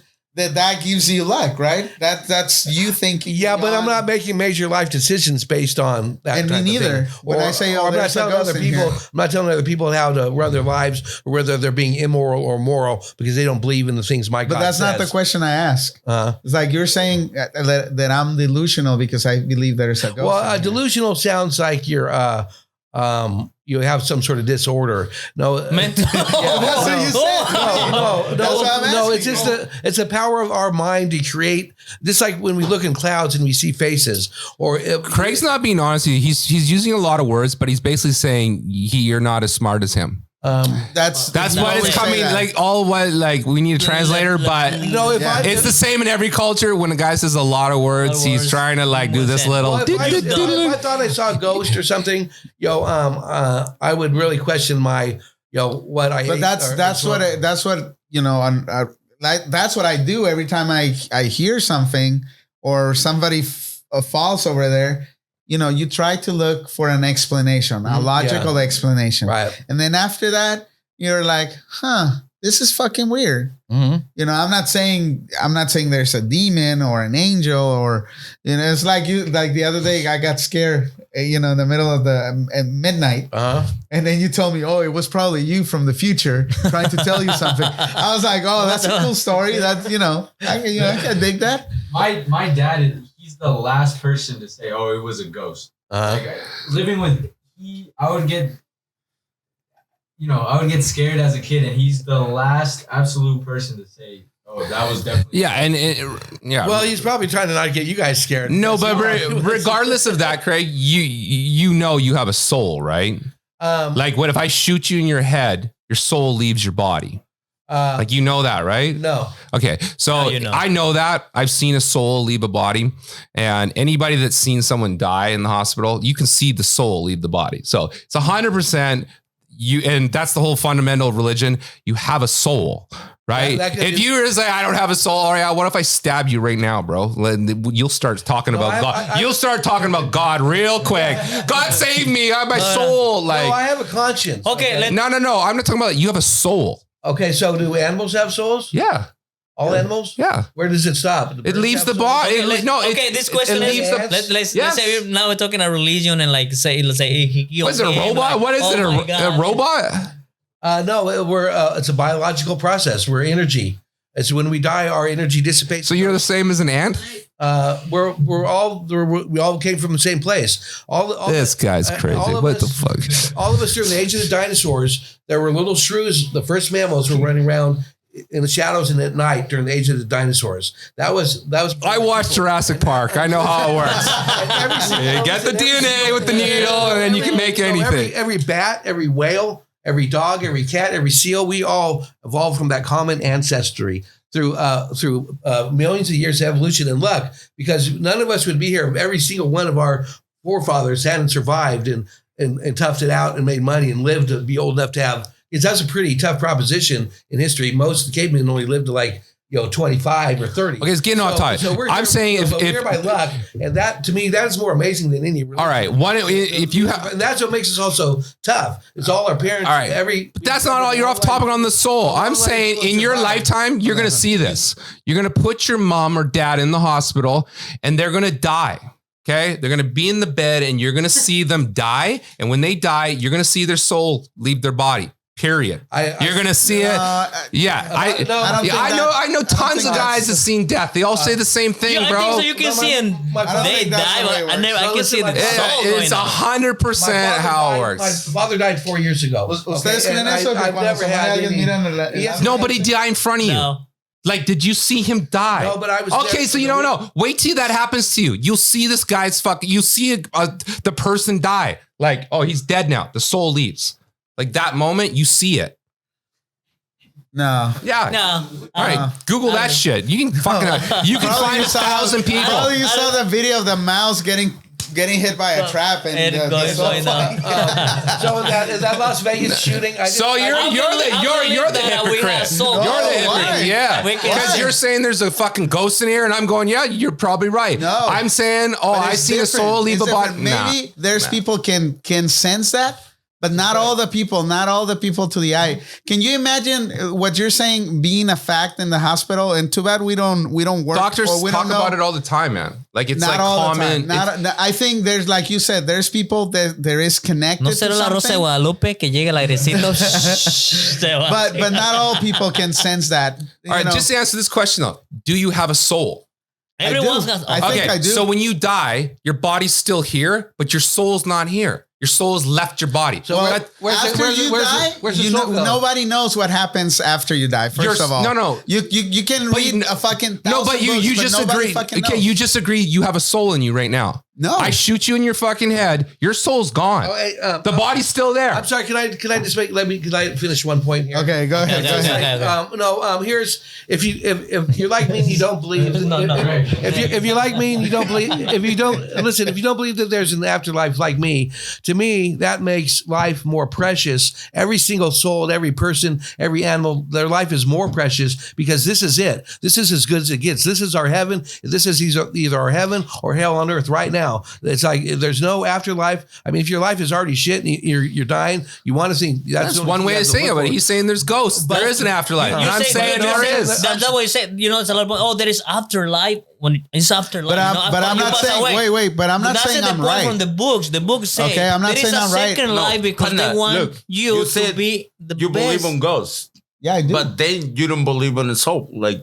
No, I didn't say I don't believe in the soul. We say we don't know what happens. I didn't say I don't believe in the soul. And what I said is that I don't see me in a hospital seeing somebody's soul leaving the body. Yeah. Okay. We don't know what happened after. And with this, I'm not saying that shit doesn't happen, but it's me. I don't think it'll happen to me. Do you know anyone that had a near-death experience where the doctor says you're dead? You're dead. No, okay. I almost got killed. Okay. So people that are considered, the doctor's like, this person is dead. Okay. Mm-hmm. They're clinically dead for 2 minutes and they come back. You know what those people say? I could see myself looking at myself. And that's true. That's true. So the soul is left and is looking down at the dead body. That's true. You don't have to be, I don't think you don't have to be dead completely, like with no, but you're out. You come back. That's instead of going wherever you come back. I experienced that. Okay. So, but what you're saying is that you see the soul leaving. I'm saying you experience it and some people can see it. That's what I'm saying. It's like probably some people can experience that, but I don't think the majority of people will see it. Maybe 1 in a million. I think you're having delusions. It's a fucking weed. It's a weed. No. It's like, because what he said is true. Because when I got beat up like really bad, I was like out. And I could see myself being dragged to the fucking clinic, being dragged all the way. I was behind me all the time from above. And it was a clear vision. Be asleep and have a dream that's something like that? No. That's anecdotal though. All those stories are people who, there's no like empirical evidence to suggest. Yeah, of course not. That's same with death. Nobody knows. Nobody knows what happened after. Yeah. So he's a religious guy. He can say, "Oh, you'll see God, and the angels will greet you when you get to heaven." But there's no proof. None of that. And same with Craig. He can say, "Hey, there's nothing after life, and you can be a piece of shit or the best person in life." And surprise! When you die, you actually got to heaven. Or hell, but and I'd be pretty. But all this shit that we're talking is nobody knows exactly. I don't think there's a heaven and hell. I don't think that. You don't think that? No. What do you think could happen? Where does this all go? I think it's like a video game. No, for real. Restart? That you die and it like you go back. It's like you touched that subject. We had a kid last year, and this is what I was thinking. It's like, when you die and most of the people see the tunnel when you're dying and you see the light at the end of the tunnel, right? And so I was thinking, what if you're dying here, but you're being born somewhere else? And that tunnel is your mom's, pushing you out of the womb and you're born somewhere else. So then why is the population gone up? Like the people? Yeah, there's more people alive now than have ever died in the history of the earth. No, I don't know, but that's a cool. I'm not saying that's right. I'm just saying it's a cool. He's thinking. He's not thinking. I know what you're going through. Like, if that happens, the population will stay the same, right? But it's like Fortnite. It just keeps on growing. More people keep playing, bro. There's prestige. There's prestige. You know what I mean? The games get bigger. It's like life's a big game. It's just gonna get bigger. And then there you go. Reset. Restart. I feel like you restart your own soul, in this case, your own person, restart somewhere else. Yeah. It's like, I feel like that. Let's saying like you restart, but there's always new players too. I think you just restart. Like Call of Duty. You're like, all right, where am I here? Like, it's like when you hook up to Call of Duty or that Fortnite shit, there's always new players. Right? You show up there. What's going on? I'm in Africa. I got to figure this out. I like water. You guys believe that you guys reborn in a different body or an animal. Maybe you will reborn, but not like the next year. A ver, tenemos aquí a los de MTZ. That's all wishful thinking. It's all wishful thinking. People want to have something to look forward to after their life. And when there's nothing, we just go back into the void. We were this energy to begin with, and our energy dissipates. It's like, that's why I'm saying you have to enjoy and make the most of life we have right now. And since I can and not use going to heaven as an excuse, well, that's all right. They went to a better place. No, they didn't go to a better place. They're gone forever. It's like that's why we have to take it, enjoy our lives now and make it the best as we can. Great. The both religions say, hey, enjoy your life every single day because there is a second life. If you're not, some religion is like, if you're not a good boy, you're going to go to hell. So what do they want? To be a good boy, right? Yes. Right? Yeah. Or like, okay, if you be a good boy, because if after you die, it's a second life. Yeah. That means you have to be good so you can have a chance to survive in the second life. That's actually really good. I think that would be great if that was a practice. It's a practice. It's a books. It's like. But it generally just means being good to your own. What it means is that you have to follow the religion by the books, so it doesn't. They don't. Yeah. Then talk to the mic. They not even know. They not even know if there is a second life. They not even know if what happened after that. What they want is you to follow whatever religion, to buy whatever book. We have hold on. We have a new guest. This dude from MTC. What do you think about life and death? Come on, real quick. Well, it's different. Like what they were saying was that I kind of think the same thing. Like, what about if I die? Where else am I gonna go? Like, I feel like I'm gonna be born in someone else's body, or I'm gonna be a different person. I could be a dog or something. Never know. You believe in reincarnation? Kinda, yeah. That's what Kyle's saying. It doesn't sound like reincarnation. I could come back as a dog, man. I'd be cool with that. my dog has like the dopest life. Like for real. You'll be a little chihuahua. I look at my dog. I'm like, damn, bro, you don't know how hard. Okay, too much. Hey, you haven't watched that movie? You haven't watched that movie? The dog movie started with a caja and a dog, and this dog reincarnation. Yeah. No, you should watch it. That's a really sad movie. That's really interesting. It's how never you from a peasant or some from a lowly person. They're already reincarnated from a king or some great person. No one has ever reincarnated from an ordinary peasant who, shoveled shit, 2,000 years ago. It's always, I was reincarnation of Alexander the Great or somebody else. It's like, but that's just kind of funny thing. Well, I was reading a book a few years ago, and there's cases that kids not necessarily reincarnate in kings. It was one case about a little boy that it was a pilot. Yeah, you read about that case, like right? An ordinary. It was a regular kid. Okay. Yeah. Oh, I already got the water. Okay, Kyle. Thank you. Craig or Kyle, if you had the opportunity to reborn, what would you like to be? White guy. Why Mexican, Afro-American, Canadian guy, Middle East? The game's rigged. Hey, I didn't make the game, bro. The game's rigged. I wouldn't want to be born again on this planet. Oh, Jesus. No, because the nature takes care of large herds by wiping them out with disease, and that's what's going to happen to the human race. So that's what's happening right now with corn. You don't know, what is the name of it? Coronavirus. No, but you don't know how vulnerable we all are to that, to some of it, because it's happened. You're like the guy that goes outside and worries about getting hit by lightning. Oh, Jesus. Oh, this is bad. This is shit. Like, bro, relax. You're fine. I'm not going to go out with a big steel pole and point. Why not? Test it. Test your God. See if there's a hell, Craig. No, I mean. It's too much doom and gloom, man. Come on. I'm just like, eat a taco, relax, smoke a doob. If we deny Get some of that good pussy that I was talking about. You get some of that good pussy, bro. You'll be happy. Trust me, man. What about you? That shit makes you happy. If you're reborn, what would you like to do? Right. You got money? You get a good pussy? Let's be like, in general. No. I was a player back in the day. I'm old now. Okay, I don't care about this shit. Don't make him brag. Don't make him brag. I think he's the oldest guy in here. I think he has some wisdom in him. Even though we don't want to see him, probably we'll see it. We'll see it in the future. But everybody sees. Well, no, I'm not. But I remember one bullshit story he told me when we first teamed up. We're painting the office, right? It was a small office. We're painting, and then we start talking about like what we're talking about right now. And he was like, "Well, I'm that kind of person that if it sees a spider." I won't kill the spider. I'll take care of it and put it somewhere else to live. But that's so fucking bullshit. You should see him when he's fighting for food and he's about to kill everybody. I'm not the he becomes a Kyle right away. Like spiders aren't going after my food though. So you see, so all that story about being kind and shit, it goes out the window because whether we like it or not.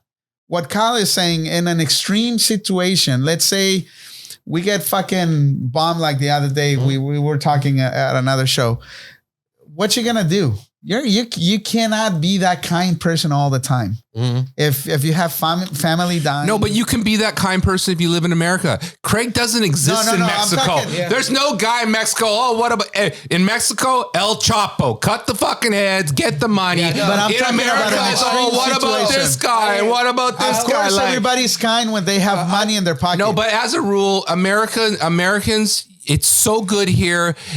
Especially California, the boys become soft. The boys are soft here. The guys in Mexico are hard. They're the better workers. They're not talking this shit. Yeah. Where's my paycheck? Where's my money? Let's get to work. They don't want to sit around and be like, well, I don't know if it's going to make me feel good or what. That guy, I'm going to take that guy's job. Fuck that guy. I need that money. So it's like, well, your attitude is distinctly American. Yeah, it's a very American. And you know what it is? White guilt.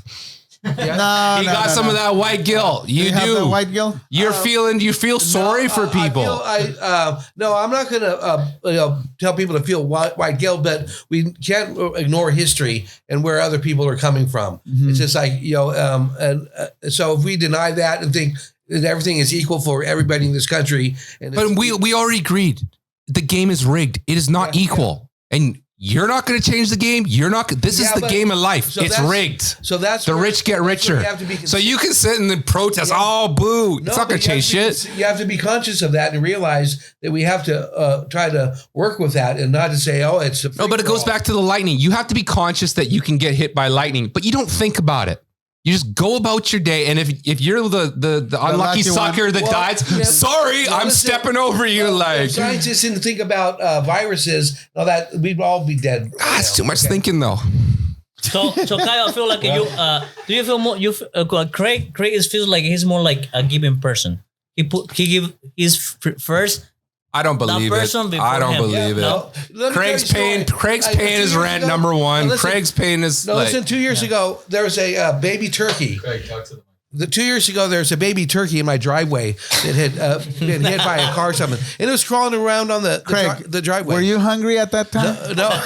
You had shit on your fridge? Yes, you did. I thought about eating the parents. That's what I'm saying. But let me finish the story. Exactly, Panda. If you grew up with no food, you look at a turkey, you go, I'm going to kill that and eat that. Not like, I wonder what it feels. I asked this question to a guy, and he's not now he's kind of wealthy in Mexico. But at that time, we were all broke, both of us. And I asked him, dude, do you think rich people is worse than poor people? And his answer was, and us being poor, right? He says, poor people is worse. Why? Because when you have food on your table and you have money to fucking give, you'll give. Mm-hmm. But if you don't have anything on your table, you become a hunter. You're become a dog to get it. This country spends I don't know how many billions of dollars on pets and pet toys and pet food and pet. That's clothes. what Kyle is saying. Yeah, it's like that's what. In this country, we have the privilege to. No, I don't want to eat meat, or no, I'm not going to. I'm vegetarian. Yeah, I'm you eat whatever you can get. But if you're in the country, if you have to wear your fur to stay warm, or you have to eat a dog to feed yourself, I'll eat it. That's what you're going to do. In this country, so many people don't realize how good they have it. So now they have all these phobias about gluten and all this stuff. It's like there's so many poor people in this country be happy to have this stuff. Okay, but now you're contradicting yourself again with that.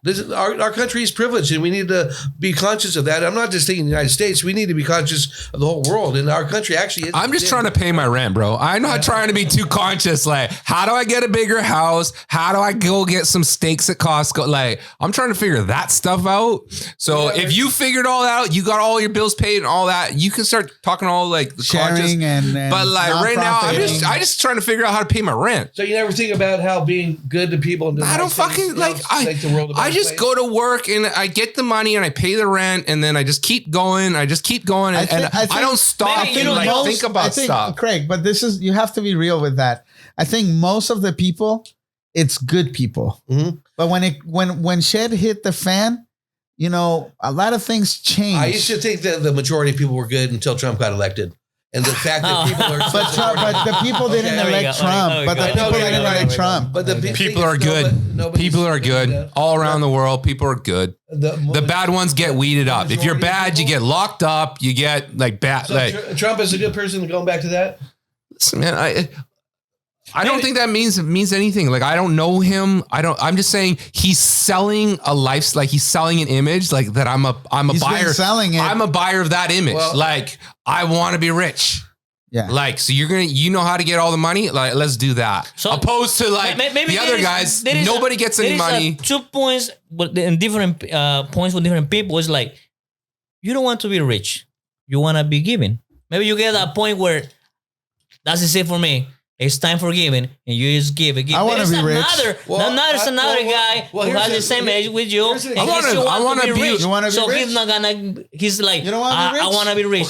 I want to be rich. Why not? The person who wants to be rich, never is gonna give. Yeah, he wanna take more. Yeah, but you know what I mean? Yeah, no. But that's that's different, bro. That's different. When you're rich, you can give. Because you have. That doesn't mean you will. But Yeah, but I'm saying, like, when you're not rich, you want to get rich, you're never gonna give, because if you give to the you will never get nonprofits, rich. who make those donations? Billionaires. Billionaires, exactly, because they have money. Well, So And they don't want to pay taxes. Of course, there's some people they don't want to give. well, how much money would you have to justify you buying a Lamborghini? but 10 mil. no, 10 mil. No, at least Okay, at least 100 million. He always take it. It's only 300 grand, bro. Yeah, but it's not about that. It's not about that. 10. You have 10 million in the bank. I won't buy a Lamborghini Why? because I don't want You're a Lamborghini. crazy. Because you don't have it. Once you have it, you will buy I it. want one. That's something I think want one about. so bad. Yeah, that's the thing I think about sometimes. Okay, how much money would I have to justify where I could? So you're becoming feel good that about getting a boxer. Lamborghini? What's his name? The heavyweight. No. I understand. He made 30 million. With I 2 understand. fights. No, it's not about the money. I understand value. Okay. I understand value very well. So if I have 10 million, so let's say my house is worth $1 million. What else do I have? Like, I don't do anything. So my house is paid for. So I have $9 million to enjoy this money. I am in my car every day. So for $300,000, I could just, every time I get in my car, I put a big, like, boom. How much is the cheapest Lamborghini, Alex? Make a fact for check. whatever it I is. guess the thing is, I think I'm okay. It's under 500. I guess it's a matter of how. When I think about it, it's a matter of, okay, how much would I not feel bad about having that Lamborghini where I could? Oh my! No, because I would if I just bought a Lamborghini and I didn't help anybody else, I would feel I wouldn't do that. I'd want to make sure. But if you have a Lamborghini, I'm pretty sure you'll be able to help. Yeah, no, but that's what I'm Regardless. saying. What's that threshold? I guess for me is what that's, and I guess Kyle's thinks is like 10 million. That sounds all right. I'm thinking more than that, but that's probably It's a lot of money, man. Yeah, Like, that's a lot of money. 10 million. You should, if you're smart enough to make 10 million, you should be able to take $1 million and spend it on yourself. Well, yeah. Just you. This is my life now. My clothes are the dopest. The question wasn't my that. car's the dopest. The question you did, it wasn't that. It's like I'm seeing a different answer for you because the question wasn't like that. Of course, if I had $10 million and I don't have any issues at all, my life is, boring. Of course, I'll spend the money. Yeah. 2019 Lamborghini Aventador is 400,000. I'm buying it. 10 mil in the bank. I'm buying it. Like, not even an issue, bro. And how much is a Ferrari? I'm buying it and I'm pulling up to your house. Let's go, bro.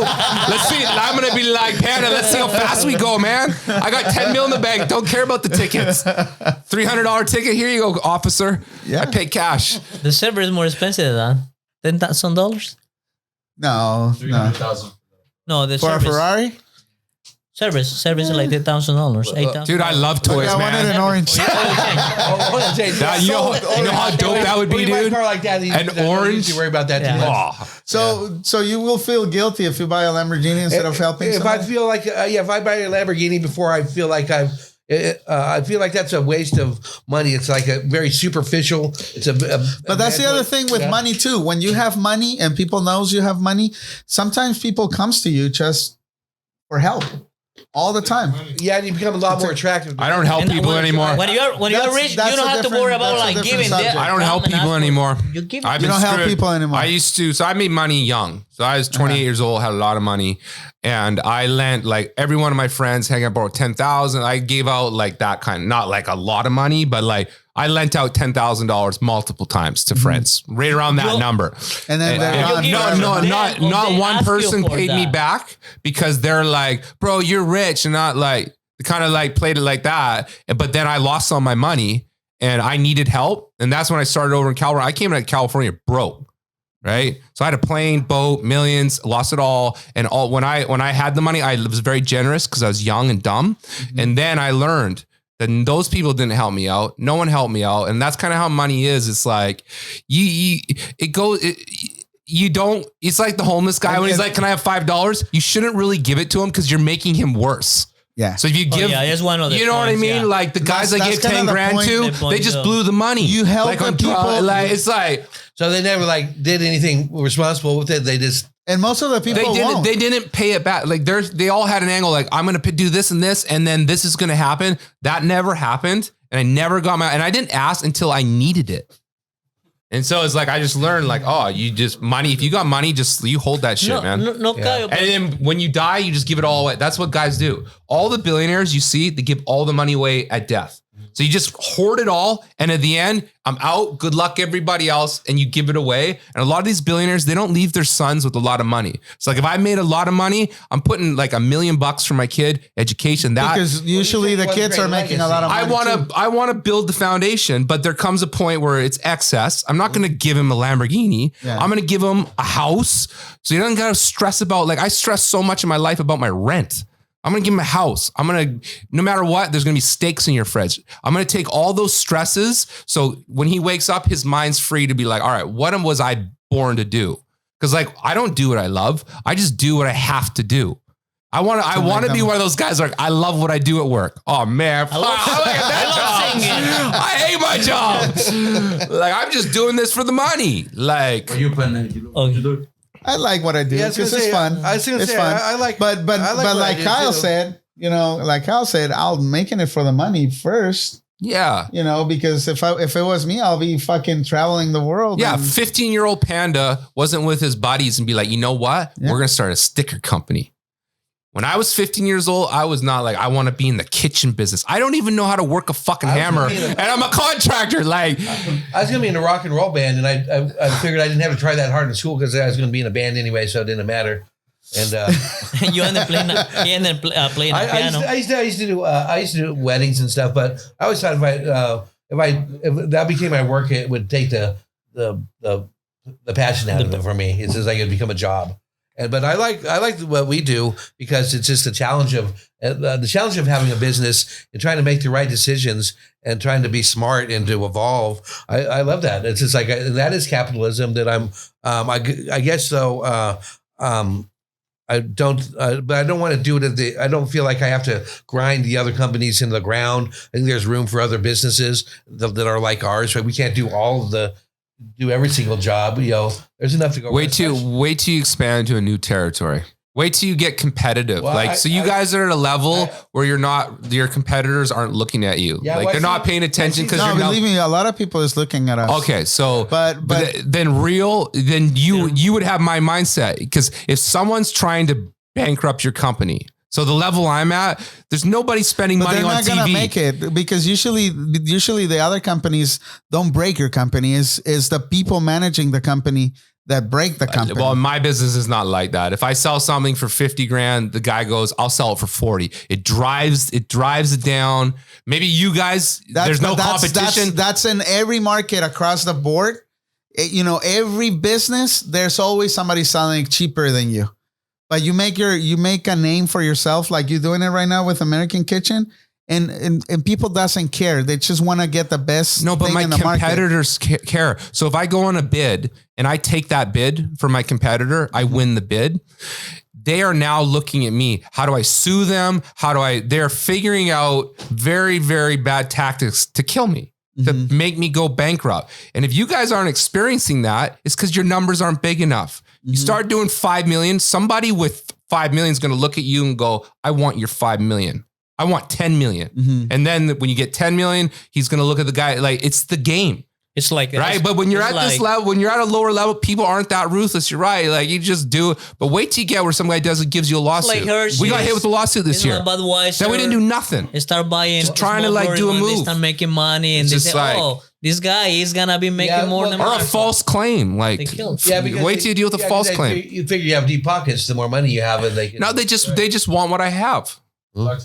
Oh, okay. Talk to the mic, bro. But anyway, that's they want what I have. Eventually, someone's gonna look at Panda and go, "I want that. I'm gonna take that from them. I want that. If it's not already happening, yeah." But is there insurance for that sort of thing, or Kyle? How did you take care of that? I mean, how do you survive that? You just same like anything in life. You just figure it out, and that makes you tougher. And eventually, you get a reputation, and your reputation enters the room before you do. And then less and less people want to mess with you. Right? You just get that reputation. That's what he was saying about being the fucking first monkey. That's what he was talking about. Right. Yeah. Well, I guess, I mean, especially if you're reckless in business and you do things that put yourself at risk. I'm reckless. Yeah. I'm reckless. But you don't risk people's lives, or you don't. I've risked my life for business. You don't do negligent stuff that. I've done negligent stuff for business. All right.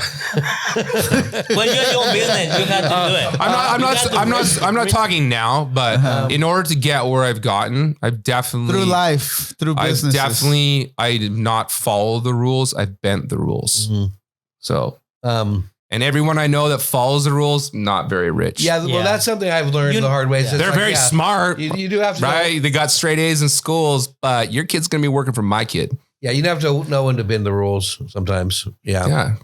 And just in life, you got to bend, don't break. So when someone's trying to break you, you just got to break and then snap back. Break. So I bend, don't break. Bend it. He bends all the time. Craig breaks. Only bends, don't break. You want to say something? You want to say something? I don't know if anyone in this room has ever sued anybody. I never have. I've sued 3 people. I've been 3 That's business related though. Yep. Oh. Okay. Yep. All right. It's part of business, man. You can recoup losses or get money, or people didn't pay, that kind of thing. When I sued people, it was being young. I was young and had power, so I just wanted to. Anyone mess with me, I want to ruin your life. Mm-hmm. So now I'm a little older. It's no different than a fight. If somebody would come at me, I felt so disrespected. I want to end you. I want to end you. And so all your friends know, don't ever come at me. So I was like that in business. You want to try some little scam on me? I'm going to try to take your house. You know what I mean? Ruin your family. So now that I'm old, just like fighting, I just want to avoid it. So instead of wanting to ruin you, I just want to talk, let you know, this isn't good. I'm here to work it out. Mm-hmm. I just want to talk, let's just figure this out, because where it's going to go, you don't want it. And you think you're a tough guy. Everyone thinks they're a tough guy till they meet one. I'm not saying I'm a tough guy. I've just gone into some dark places in business and life where I don't want to go there again. I think, but they push it to. I think you know what I mean? I think these days that's where all the uncivility in the country. That's part of the problem. Everybody wants to fight, and it should be like that, man. You should talk to somebody like they have a gun. You shouldn't be like a mouthy guy. You should assume everybody has a gun. But now everybody's like that. No, but you should assume that's how I'm teaching my son. If you don't learn to respect somebody, someone's going to teach you how to. Yeah, you're right. And that's not just now. That's just how it is. So you should always assume that guy's got a gun. So I'm going to talk to him like that. But if he's just a crazy guy and he's not, I'm putting him down.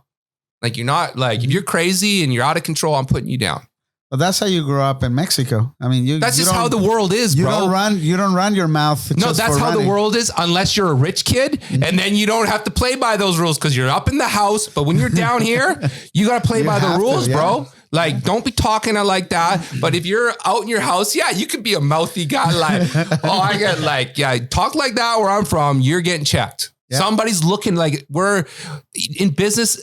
Everyone's looking at you for the weakness. That's how I grew up, and it's how it is. And you don't know it's going on to you, but trust me, it's going on to you. And that's the other thing too. When you're on top, everybody's trying to get you. And just because someone's smiling at you, don't think everybody. Not just saying in business, is in life in general. I learned that from Panda. I learned that I've been too trusting and nice and open with people in the beginning when I started business, and that's come back to bite me. You think you're just being honest and straightforward and trying to just be have people trust you, but then they take the things that you said and look at it as a weakness. Because they find you a weak spot. This is the first time they've done that kind of job. It's so they don't know what they're doing. Instead of saying, "Hey, we're being honest. This is we're maybe happens to me every day." Yeah. Enable, justify it. Every single day. Literally, a customer is trying to screw me every single day. And some people will understand that and realize, and they'll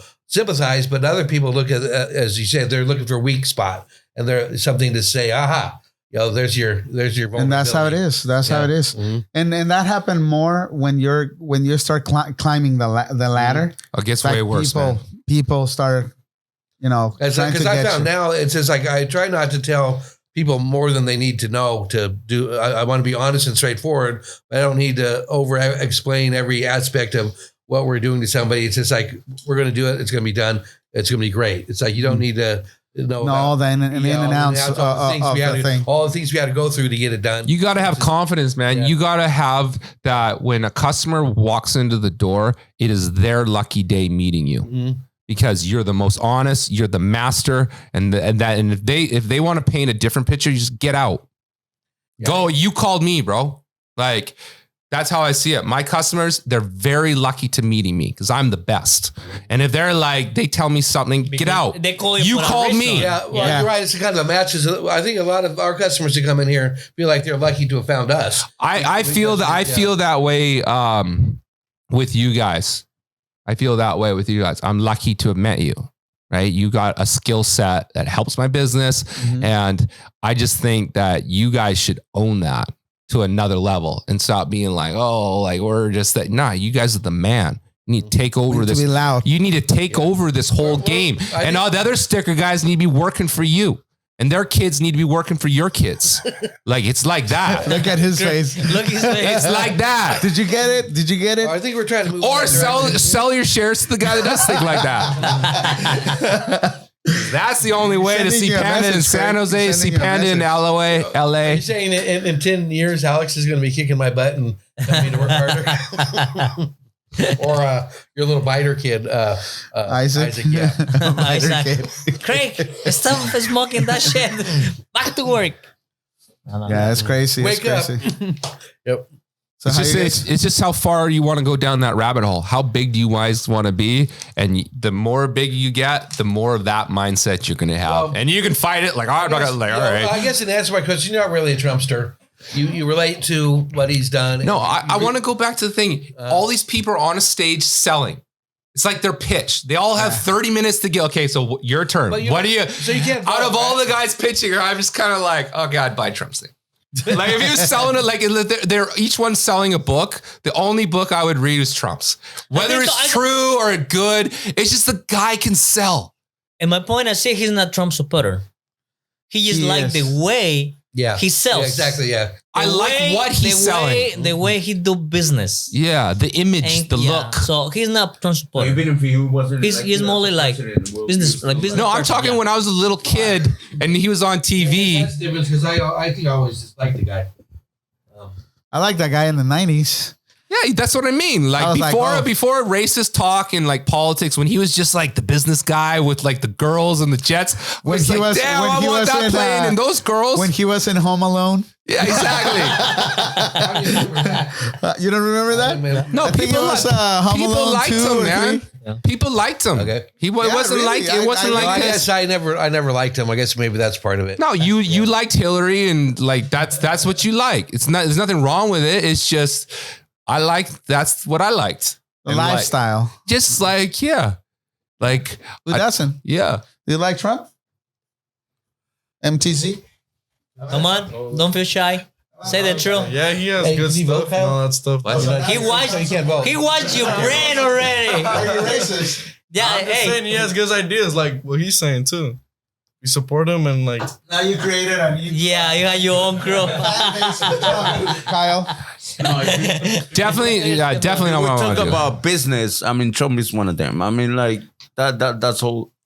I see on him. But he's still working for Carlos. He could have screwed the country in 1 minute. Let's make America great. Well, I think he's good for big business. I don't think he's very good for small business. Great. I think he's going to bend over backwards to help big businesses that will benefit him. But I don't. Oh, you want to go? Go. Yeah. Go. You can exit through that door and go down. Watch out with the ghost. All those water's going to come out, man. Yeah. You want to take a break or what? Or we can. Okay, let's take a break. Ponte algo de música. Ya regresamos en un rato más. Vamos a agarrar un break porque Craig ya le está saliendo humo de la cabeza. ¿Qué? ¿Qué pedo con aquel güey? ¿Se arreglaron? Well, anyway, I didn't think it was a Trump supporter. ¿Ah? ¿Sí te convenció? Trump supporter. He's not. No. He just like. No. He's not. He likes the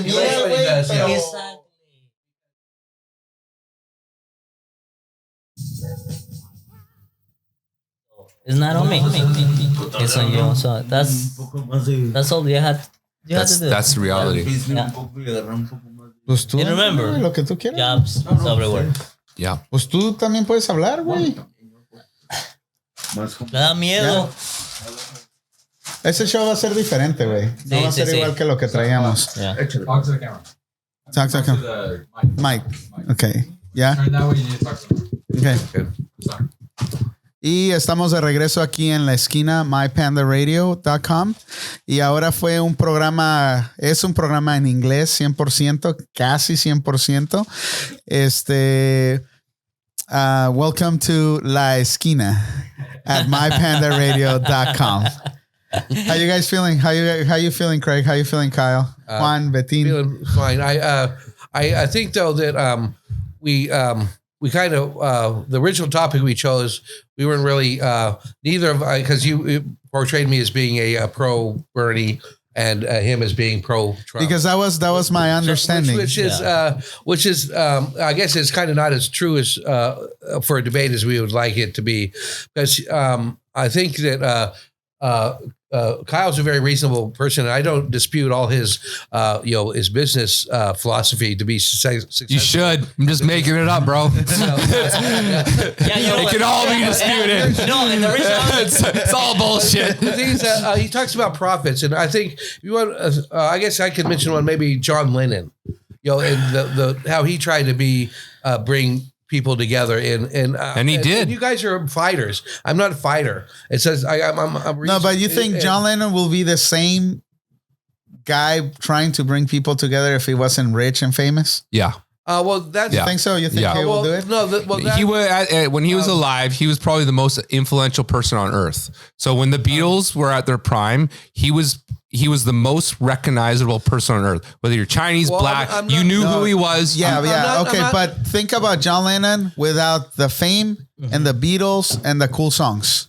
You think he will be the same No. I think No. no. I think And bringing people together, or he'll be a fighter? I think he had that nature in him from the beginning. No, yeah. Because that came out, and when he had the wealth, he was able to express it and share that with other people. It's like he had the opportunity because of the wealth. I think that's the person he always was.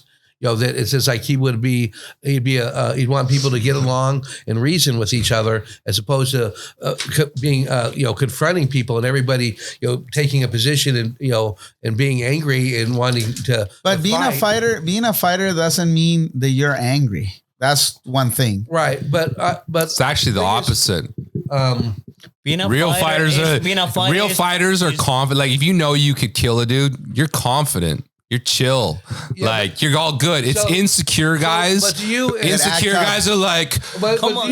But you, Emmanuel, that's a measure of a man. You measure a man by how tough. no, I don't. No. Well, so you think so the people that aren't tough and don't want to fight, they're no. Maybe they're smart. Maybe they're smart, because if you don't know, first of all, if we're talking fight, like fighting, you and Juan or you and whoever, if you're a fighter and you know what a fight is, you probably avoid the fight first of all. Mm-hmm. But if you're not a fighter and you get into a fight, you're not smart and you're going to get your ass kicked. Mm-hmm. First of all, but when you're a fighter and you know how to fight, You prefer to avoid the fight. you avoid the confrontation. It's like the other day when you said you had everything under control. We had a customer. And he's gonna say no. Okay, he's gonna say no. So what do you think would happen if you hadn't come down? Damn.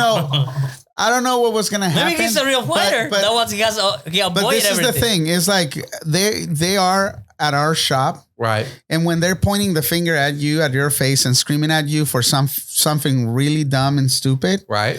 for me it wasn't right. That's why I get so irritated, and I went downstairs. No, it wasn't right. It wasn't they were right. out of the line. But then the guy realizes he fucked up and he backed up. Mm-hmm. He understood that he was way out of line. Mm-hmm. It was a good thing that things didn't escalate it. But at that time for me, it was so bad and it was so But the thing disrespectful. is, I think there's a greater chance of it escalating with you coming down confrontation. No, because like I didn't went downstairs kicking the guy's ass because that's the next step. Right. You know, I came downstairs and when I saw the guy stepping back, I didn't talk to him at all. I just let him, you know, stay there back. Right. And I talked to the people that it was more reasonable, you know, because if I saw the guy coming to me, that will be another story. Right. But I saw the guy backing away, putting his hands up, like, come down, like, you know, trying to stop things. Right. Because I think he really thought I was going to go to him and start throwing punches. But when I saw that, I was like, okay, this is not a fight, you know, but I wanted to be a clear stand on what was right and what was wrong. And that's why I talked to the other guy. Right. But if you're a fighter, you know, you avoid that. If it wasn't a fighter, I will go straight to him. But I think it would have come to the same conclusion whether you confronted them or not. They would have come to no, because next time they show up here, they won't be talking loud and they will be fucking pointing fingers. Right. That was the point I wanted to make. Well, no, there's no guarantee in that. What race were they? It was a black dude and a white dude. And the right? black guy was super mellow. Yeah, yeah. Though the other guy had anger issues. Moments. Yeah, It doesn't matter, but that make. Yeah, but the thing is, I think that you know, like I said, it would have come to the same conclusion. Maybe. So these guys were here. They were here. So what do you guys think? Well, the guy came arguing, saying that something was wrong with the truck they had brought in to get wrapped. And Craig was the only one downstairs, and then Panda came down because they were screaming, and he had to settle everything down, you know. Oh, but the guy didn't even know what happened to the thing piece that broke off, you know. yeah. And Craig was trying to give him the explanation, but the guy was just screaming mad. Like he's like, no, it's not like really mad, but it's not even his truck, you know. It wasn't even his. We get it. He recommended him, but yeah. But I was beginning to explain it to him when Manuel. I would have had the same conversation with him, whether Manuel came down or not. You know. Now, let's say that I reacted to the guy and I got all pissed off, and I started and I tried to escalate it with him, and and without talking to him and explaining and just reacting to him and turning it into a brawl, and then him coming down. Yeah, that maybe he would have. He's seen Panda coming down. Yeah, he's seen him backing off too, you know. He thought he was gonna come out but and the throw thing punches. is, I wasn't gonna antagonize the guy or try to, because that's the fighter position. Wouldn't even stop to reason. You would go straight into battle with the guy. Yeah. So that's what I'm thinking. By talking to him, I avoided. We talked, but I'm sure he won't come back to the shop with the same attitude. Yeah, and it's all about attitude. But the thing is, the way customers are, they might all be mellow now. You said you piss on your pants. No. But does that I might seem mild natured, okay, but I can go ape shit if I had to. It's like when the shit flies down, I'm gonna fucking take care of business, okay. And it's like you'll put a chest on a bullet for me, right? I'm fucking flying through the air. This is very clear. I mean, if you're a businessman, you gotta be like tough. Like you gotta be like, you gotta show you strong respect, personality. It's like at the end of the day, I want the customer's business and I want their money and I want them to come back. So it's just like I didn't look at it as a fighting match. It's like okay. No, and of course you're running a business. You can get into a fight with every customer, but at that time, for me, it was wrong what was happening. Right, because he didn't know what was going on. Yeah. Came in saying that good. No, and I understand you coming down like that, I guess what I don't like is the premise here that somehow, but you're saying that if you hadn't come down, you saved my life or something. When it's not like that. That's what it is. Yeah, what will you do, Kyle, in a situation like that? I'm pretty chill. I'm pretty chill. You don't explode like that? No, I don't. If you see somebody pointing his finger at Abel, screaming at him. Nah, I'm like, what's up, man? Chill out. Yeah. I just know. Like, what are you gonna do, bro? What are you gonna do? That's exactly what I was trying to say. But but when I came out, because it was a few minutes, the guy screaming at this dude, and then I peek out the window and I was like, the fuck? There's no need for that shit. Well, I just know that if I was screaming at a dude, Like if I was like screaming, "Mom, fuck you up, bro," and just some other guy came out, "What the fuck?" It's gonna make it worse. But it's kind of like, dude, just chill out, man. Like just yeah, because at first he was so out there. I thought he was joking. I thought he was messing with me. Like it's like I didn't even think he was serious. It's like, it took me a minute to realize, wait, this guy's. But I didn't say, "I'll fuck you up." I just say, "No, you don't come here with that attitude. Stop." And I went downstairs. And I went running downstairs. What's the problem? But I guess my reaction to it was like, because I was mad. I guess they sensed that I was pissed off.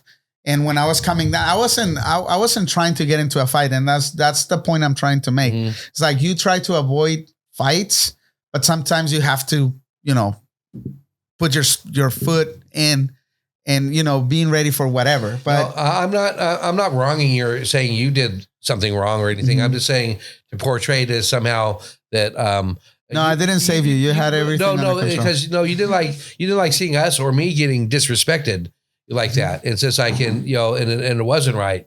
But the thing is, I was willing to sit it out and just wait for that guy to cool off and talk to him and be done with it. And I knew I could reason with him because I knew he was angry for wrong reasons and misjudgments. He didn't really understand the situation. Yeah. So and I usually don't go crazy like that. The first step we do is like, okay, he come like screaming and talking and saying all the words and pointing fingers or whatever. I'll say, hey, chill out, come, put on the side and talk. What happened? Mm-hmm. Show me what's wrong. You hear, okay, let's work it out. Let's fix it. But please don't do it that way. Yeah. No. Because if you kept quiet, what happens? You let that person get power of you. Like, and you were like, okay, it's in my hands. Yeah, I can do whatever you want. But the thing is, I kept on talking while he was doing that. I was explaining the situation, but whether he was listening. But again, I don't think. Let me ask you this: it was about money, right? It was about money. Yeah. So it's either about money or girls. No, the guy, like when guys get like. He referred a friend to us, and he think But either way, if you broke the problem down, it was probably about some money that he wanted to refund back. It's some variation of money. Yeah. Either way, refund or like rework the job, whatever. It was something so minimal. Yeah. So my attitude is always just give him the money. Yeah. So I'm going to make more. Like, what's this about, man? Money? Well, I paid $5,000. What do you think you should have paid for? Here's over $75. We already decided. I just give it to him. No, we already decided. We already decided that before they got there. But he got here like with the guns out and like shooting everybody. And we already weren't going to. And I was like, 75. What the fuck is going on? Yeah, it's not worth it. Yeah, but that time I kind of exploded, but I exploded not in a way, to get into a fight, just to stop the yelling. No, but I think that's a good balance of our businesses because I'm the. He's a good cop. I'm a bad cop. Yeah, sometimes I can be the bad cop too, but no, because you can fire people easier than I can. You can make decisions easier basis on the smart business move where I get kind of some of my personal views involved. And that's good. That's good for that's good for the business. It's just like you have to be smart at that. That's why when I had a business by myself, I wasn't making some smart decisions. I was doing good business. I had a good customer base, but I wasn't making smart. How much money were you making when you're by yourself? You don't have to say it, Craig. I can't remember. Why? Let's say de pillos, no? $500. I make. Why? Just curious. Why don't you have to say? I'm just. No, if you don't want to say it, you don't have to say it. No, but you said it. No, I'm saying if you don't want to say it, you don't have to say it. That's what I told Craig. It was under 100,000. Yeah, it wasn't. No, but you said it like, it's like a bad thing to ask that. No, it's not. I'm just telling him that he don't want to. If he don't want to disclose that, he don't have to. Honestly, I can't remember exactly because I kind of lost control of the ones because I started in the hole and I dug a deeper hole once I was in business and I couldn't get out of it. It's tough, buddy. Business is tough. And then it's like but teaming up with Panda, now you're rich. We're building something, and that's we have a goal, and that's been really exciting, to be working, doing good. It's not what you know, it's who you know. Yeah. So Caio, when you future wise, you want to be a millionaire, right? I am a millionaire. From now. Okay, you want to be rich. You're rich. Not Not rich. Okay. For now, how long you think it will take you to be rich? Was this billionaire because he have a good life? Yeah, well, a billionaire wasn't what 30 years ago. If you're a millionaire, why you want to be rich? Okay. If you know right now, wherever you go, people smile. Wherever you go, you see people happy. Whatever you like, your life is good. You say, Let me life answer. is good. Life is good right now. Let me answer that question. I'm success driven. Get that. I want to be successful. Okay. Okay. So my definition of success might be different than Craig's or everybody else's, but I don't view myself successful yet. Right. So I want to be successful. So that means everyone decide when to be. So if I die right now, my business continues. If I die right now, my kids will have a great life. Like I'm playing the game as if I'm not in the game. That's kind of success. So basically, you create an empire for your kids. I'm a legend. So like you talk about me after I'm dead, there's not going to be another one of me. I'm the most successful version of myself. But I think most people with businesses, that's, and I'm not saying all of them, but all the people that is successful in business, they have that. Just some have more than others, right? Yeah, some people have more money than others. No, just more of wanting to be successful. So like some guys that are in business just have a job, just to pay the rent. Like they're just happy. Like 8 hours. Go home. I got friends. They don't have goals. I think sometimes they have goals. They got different goals. So like their goal is like a simple life. Well, I think right. Like so, let's say like this company. If this is my company, I'd want this to be selling that product online all across America, running TV ads everywhere. People know that name. That would be my goal. And every day I'd be working towards that. How long would that take? Probably 10 years. No, and I guess, that's a smart way to look at things because you're that's more future conscious. I guess what I was telling Manuel the other day when we were after hours, we were down there. It's just like, we're thinking about, where we're going. But I told Manuel that, this might be the best time we have right now. It's like we might have all this money now, but this building process and working with people and bringing it together, this might be the not to quote the movie, but as good as it gets. It's just like we think we always want to expect. Okay, once we have this much money, life's going to be better. We always have these goals, but if you keep on doing that, you kind of you don't appreciate where you are right now. And not worrying about what you're going to have 10 years from now. It's just like, well, it's just this process. It's just like this. It's like the journey. You got to appreciate every day, whatever you see. People are like Kyle and maybe even Manuel are better at that. I'm more trapped in the now and just trying to be happy with my life. You need to partner with one of those guys to get the money because your attitude won't get you the money. Right, exactly. The greedy fucker who wakes up every day and goes to sleep. Where's the money? How to get the money? You can be smart and not be good at making money because you have no, they're not correlated. I know lots of dumb guys that make money. Yeah. In another way you have to see it too is like you say, okay, right now you say 1 point. Oh, we having the best moment right now. Is the best time right now. I mean, let's say you had the best day. Say it because the best moment, the best time, we don't know. Maybe tomorrow is better than today. Yeah. You had the best day right now. Yeah. No, but if you're in the game, of making money, 90%, unless something tragic happened to you, you're gonna be in a better place, and it's gonna be better every day. Mm-hmm. But I think you get to the point sometimes, like people have so much money, they don't know really who their friends are anymore. Because they're people. But that's a price to pay to have money, right? And to have for me, it's better to have money than not have money. Mm-hmm. And you shouldn't be afraid of money. I guess I grew up with the times. Successful cost. No, that it's not easy. When I was a teenager, we used to say, it's from a comic book, that weed will get you through times of no money better than money will get you through times of no weed. And I think that, okay. But that can be equated to other things in life. It's better to have some other things like good friends and a family and just kind of be very happy where you're at, then the happiness money's going to bring you. Because I think that's what the big disappointment with a lot of people that make a lot of money is all they say and get to that point, they'll, well, why am I not happy? I should be happy. I have millions of dollars. No, for a lot of reasons. A lot of reasons. They could be bald. They could have a little dick. Like there's a lot of reasons people aren't happy. No matter how much money you have, you got a little dick. Life sucks. Right? There's like certain realities. It's just, you know what I mean? Like that's just going to be your outlook in life. Like, oh, life sucks. Like, bro, you just won the lottery. Go ahead. Like, so that's one of the things I was about to say. I mean, like you think about successful, like you be somebody in life. I mean, you say you happy because I mean, money is happiness and everything. But there is also people who even doesn't have like a lot of money. They're happy. They're like.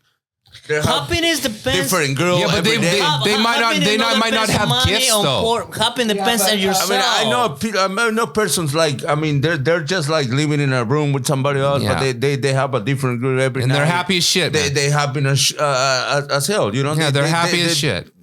Right? They're happy. They don't have any money. I mean, yeah, but I'm talking about people that live like that oftentimes end up alone because they might have had that between times where they never committed or really have that deep relationship with somebody. No, happiness. Kyle, I think you might be the true prophet with your small penis philosophy. I think you can start a cult with that. No, I dated a girl. I dated a girl in university who was getting her degree in psychology. I'm like, what's that about? She's about 3 things. No matter how much money you have, if you don't have these things, you will see a therapist because deep inside you're unhappy as a man. 100%. If you got a small dick, the whole life, because you got to show your dick to a girl. And if a girl's like, ooh, it'll fuck your head up, but more, you'll need to pay a therapist. If you're bald, if you lose your hair, it's a psychological fucking thing. It fucks guys up. No matter how much money, like, fuck, I'm dying. Well, my hair. This is from a girl, there's a very smart girl. Shave it all off. And short. Those are 3 things. I'm okay. If a guy's short, right, it's a psychological thing where it's like, even if I have all the money, that girl that I have across her, I know she doesn't want to fuck me. Tall girl, want to fuck tall guy. It's like, these are my thoughts. This is just what a chick told me. This is in guys. So no matter how much money you have, if you have those 3 things, you're going to have more opportunities if you're tall, handsome. If you're rich. No, but biologically. No, biologically, if you're rich, girls. You got a big dick. If you're, you're tall, no, I'm talking about, it's like a girl, if she doesn't have a big ass, if a girl doesn't have a big ass, yeah, guys still want to fuck her. But the top guys, I want big ass. I want big tits. I want big lips. I'm talking the guys like the alpha males. That's what this guy doesn't get it. They say like, oh man, you're so ugly, but why you have so many girls? So like, oh man, there's something right there that like a baby arm. Like a baby holding an apple. I think he's making a lot of generalizations. I think the people fall in love and aren't susceptible to that. The guy over here is saying that it doesn't matter the size, that what matters is the movement. The word. I'm just telling you what the girls told me. It's not the size of the sword. He's speaking for the girl, right? Yeah. It's a what? It's not the size of the sword. It's the magic. No, but he's right. And height matters because I've known that. I've never known a girl that wished the guy was shorter than them. And it's just like... It's like women, love to... And don't believe what girls say when you got a small dick and the girl's like, I don't care. Trust me, she cares. Trust me. Like, oh, I don't care. I love you. Like, I get what people say, but what people are thinking aren't what they're saying. Like, when you peel it all back, what's deep inside? Psychology, people go to doctors to help them. The doctors explain, I'm depressed. This doesn't make sense to me. It's like a dish. It's like you buy what you see. It's like sometimes. I mean, no, but it's like what you're saying with the poor people. I know lots of people that are poor, that are happy, but trust me, deep inside, they wish deep in their heart they had more money. Deep inside, they'll tell you, oh, "I'm happy with this beans and rice." Trust me, bro. They think about steak. They think about chicken, and they can tell you, "Oh no, my life's perfect. I like being poor." Yeah, you tell yourself that, bro. But let's say right now. Well, let's say un sample right now, right? You'd rather be poor, but there is also people with a fucking private jet and everything. Like they still like they're not happy at all. That's what I'm saying. If you got a small dick, no matter what, you're going to be unhappy. There's like deep psychological things. We have these checkboxes. If you don't want to call, I guess that's why Trump's so unhappy, even though he has all that money. listen, I don't want to whip dicks out here. Who's got the biggest dick? I'm just saying this is what a girl told me. And this isn't necessarily what I believe. It's just for me, I'm a happy guy. So when I have money, I don't, it's not like I get sadder. I just get more like, oh, it takes stress off. And the less stress I have, the more happy I am. Like if I don't have to think about my rent, like, okay, I got that paid. It's like, it's like that. It's like money eliminates the stress out of my life. But if I was a fucking ugly dude who screws people over and just like negative about everything, guess what? Doesn't matter how much money I have. I have a shit outlook. But it's also about attitude, not just. No, it's everything's attitude, bro. Yeah. You know, you can be short, you can be bald, but if you have a good attitude for shit, it changed everything. It changed the game completely. It's how you look about at everything. It's how you look at it. That's why I tell my kids, it's like, dude, attitude is going to take you places where you never imagine. Because if you wake up in the morning feeling like shit, like, fuck, I need to go to work, and not thinking about the fucking benefits of getting up in the morning and go hustle, you're fucked. Yeah. You know, it doesn't matter if you're tall and you have the biggest fucking dick, but if you have the biggest fucking dick and you can get it up, no, I agree. A lot of tall guys with big dicks and big hair, they're miserable as fuck. Exactly. Right? It's about attitude. It's like that. So the money, it doesn't make you more happy or less. If you're a happy person and you got money, you will be happier. Money doesn't make you happy. Money it help you. It's a big. It eliminate the reason is stress, man. Yeah, it's stress. Yeah. It's fucking stress. You know about that, Craig. You're smoking cigarettes because of stress. You know, you see me sometimes stressing. It's like, oh fuck, you know, we need to do this, we need to do that, and it's true. It's true. Yeah. You know, it takes alleviates, and it gives you an opportunity to think freely, more freely. And the guy that's popping off is stressed. The guy that's cool, the billionaire ain't never popping off. What's up? What's going on? There's no stress in his life. I control the environment. I control this whole thing. So it's like, you're not in control just because you're screaming and yelling. I'm in control. So it's like, you want to be in that state. And the only way I know how to get in that state is when all my shit's taken care of. I don't really got to listen to anybody. Mm-hmm. Like, I'm in control now. So you don't worry about anything happening or losing your money? I have no fear because it's happened to me and I got it all back. Like, I'm gifted. I just see it like that. The only thing you have to keep in mind is where you're coming from. Well, I think that applies to people who don't have a lot of money or are happy with, and you're talking about dirt poor. A lot of people that might be considered poor that eat steak and, you know, have a decent life. And but I think if you have a good attitude and you're good to people, and you know the right people, you're hanging out with the right people. You're hanging out with losers, you'll be a loser. Regardless, it's like if you approach things with a positive attitude. So you hang out with because you need to change you have to create your cycle. Because whatever you're hanging out with. The reason I don't worry about rent, manual things I should because I don't I'm not conscious of all the numbers and stuff, but things I know things have always worked themselves out, for me. It's like I found that things like I feel like with Manuel, I thought before when I worked with him that he might say otherwise, but I thought I was fair and open with him and I treated him well. He always fucking overcharged me. And he thinks that, but that's not true. I was fair.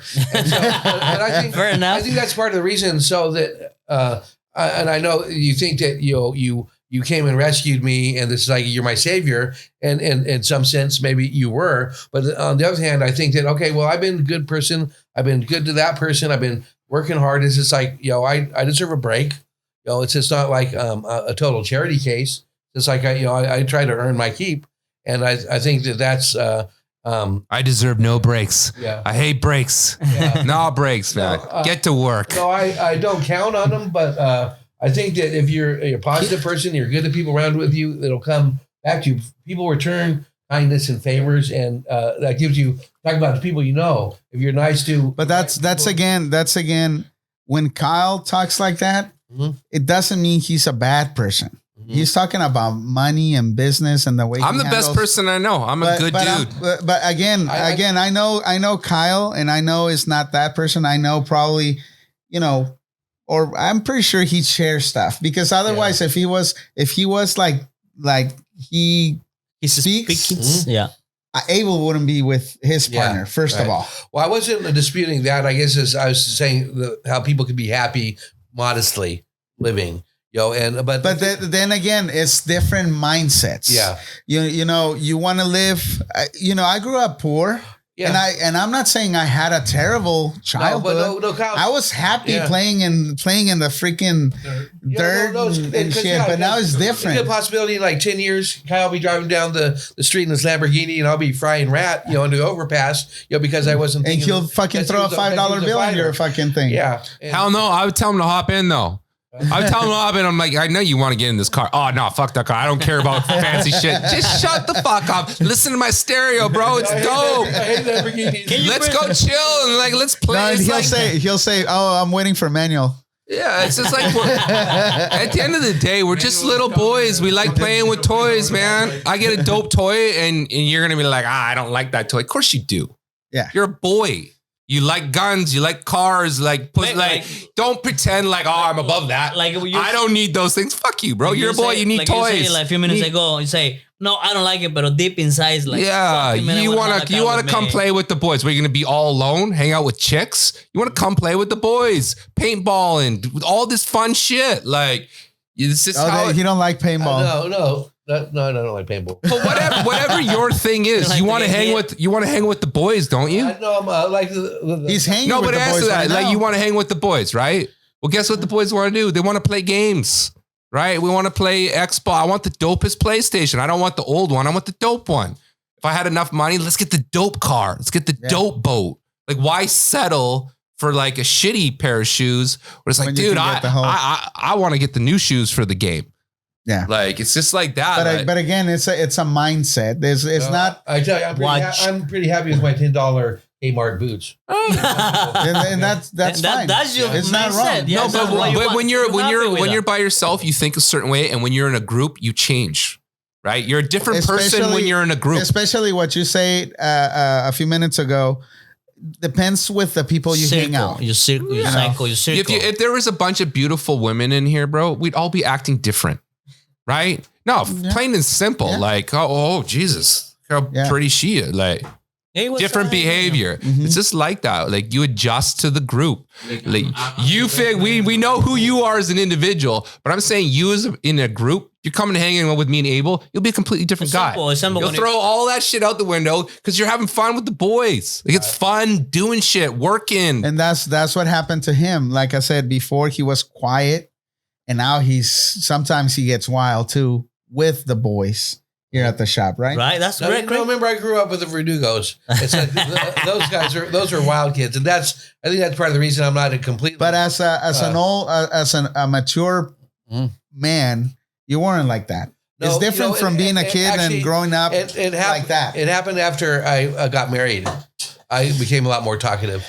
That's when I could yap up a storm, but I always could talk when I wanted to, but I'm more of I like to listen more than I like to talk. But could have fooled me. But you're right, he's taping whatever you say. Yeah. But that's why the chicks dig me. It's because I'm a listener. And now you're gonna start bragging? No, but again, that's what they tell you. I think you got a few. Some of the women might have lied to you about a few years. I've been lied to my whole life. I don't get mad at a girl for lying to me. I asked a chick, how many dudes have you slept with? Oh, only 3. Bullshit. I'm that means you know what I mean? Liar. That means it's 10, right? Because it's always the opposite. A girl's lying. When a girl tells you 3, that means it's When you go to a girl, is this the biggest dick you've ever seen? She's like, oh yeah, this is mad. And when you ask a guy, he always tells you, exactly, more, right? Say, how many girls you have? 7, and real life you only 1. Yeah. I don't fault her for that. I don't fault her for that at all. How many girls you have, Betin? Oh, he's gonna disclose that. How many? How much money you have? Yeah. What you been with over 1,000 girls? Nah, no, that. Really? Half of that. 500? I've seen guys that can do 500 numbers. Yeah. Yeah. Some guys like in their 20s. What about you? Let's put you on the spot. I would probably say Not a wild. I would say like maybe 20 to 40. 20 to 40. Probably closer to 20. Yeah. You know what I mean? But like I would go through phases. Like I would fuck 20 girls in like, a year because I was single. And then I would get a girlfriend and then I wouldn't. Stop. You know what I mean? So it's like. So you tell me you were a faithful guy when you had a girlfriend. I like steady pussy. Right. And I like clean pussy. So I don't really like. Why are you looking What? at It's like that's a thing, man. That's a thing. Like we're getting a little descriptive here. No, that's it. What? That's how boys talk, man. No, Like, but it's always better a steady one than be jumping around. I see it that way. I see it that way. Real. Especially when you're younger and you like fall in love with the girls. Like when a girl's beautiful, not super falling when in a love, girl's beautiful, she like controls you. Like from like 15 to like 24, a girl controlled me. But it's just like if she was beautiful, I just like want that. Yeah, I would say whatever she like. Yeah, me too. Yeah, let's Because go. You don't want to lose that. Yeah, me too. Let's go. Right, and like I would fight guys. Like that was like don't talk to her. Like I was like that. I want to control. Like. What about you, Craig? Steady or not steady? Well, I'm not going to give you the level of detail, but no, you don't have to. Less than half of the actions he's had, but and I'm not bragging there. I just feel like I'm a normal, like that's pretty normal for a guy. But I mean, it's one thing you're saying. The successful guy has all the money and he gets all the chicks, but no. No, but what I'm saying, you're saying that that's part of the prize, but on the other hand, no, I'm saying that once your balls drop, all you want is pussy, and the only way to get it is money. And that kind of that changes once you hit 30. You just don't care about pussy anymore. The pussy wants you. Like once you become like an earner. When I was 28, I had money, so it's like. I just noticed it switched. Like I didn't think about girls, but they're always thinking about me. Like I went from like chasing them, like it switched, right? It switched. And so it's like I said, I don't put pussy on a pedestal anymore. Like, oh, a woman's so beautiful. Mm-hmm. I used to do that when I was a kid and I just stopped doing that. And it kind of like the woman did it to me. Like I'm the prize now. Like because you're on your purpose. You don't care about. I think it's because it's a what's happening around because you're focused on the main goal. Yeah, I'm a man, so it's a man's world, right? Let's face it, it's a man's world. I still put him on a pedestal, and it's okay. I'm pretty sure he puts his wife in a pedestal with no problem, right? Mm-hmm.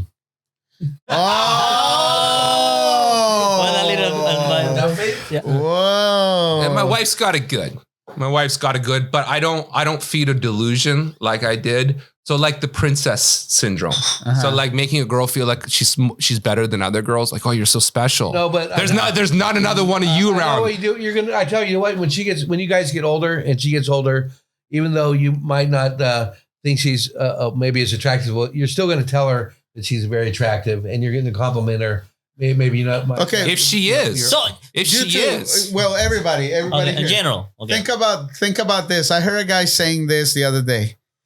He said women, when they're like from 18, 19 to 30, mm-hmm. they have certain value.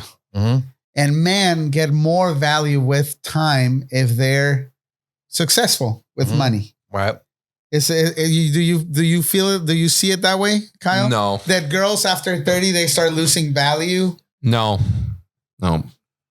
My wife's more valuable to me now. Depends on what value you're looking at. No, but I mean value. That's true. I mean, no, like value. Because no, but I'm married to it, and my wife. We're not talking about wives. I met her when she was 24. In general. We're talking about now women she's in general. 34, and I think she's more like. Yeah, now we're talking about wife. Of course, I'm a wife. Of course, she's a value for me. Well, you know what? She has a value. If I go back like 15 or 20 years, I was still thinking I was 10 or 15 years younger. But now, let me put it. As the older you get, let me put it in another way, in another perspective. You have a player girl and a player guy. Chick banging dudes because she's so hot. Disgusting. Disgusting. Same guy doing another dude doing the same thing. So after 30, women lose that. I kind of don't like it when girls do that. Period. At any age. But that's not the question, bro. The question is, that's not the question. You're single, right? No, I'm married. Let's point the point. Okay, I'm single. Let's point like if you were a single guy, you're like 20 to 30, no, I'm right? just asking because I heard girls 20 to 30. Okay for guys do that, but not girls. Fucking a lot of guys, right? Yeah, but that's not his point is like the guys after 30, the value is still kind of same value, keep going. The value grows.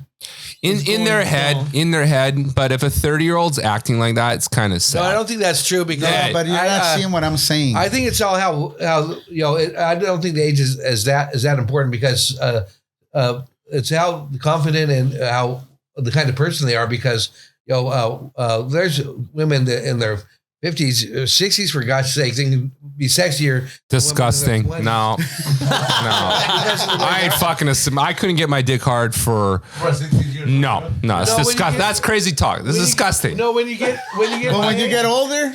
No. What does that change?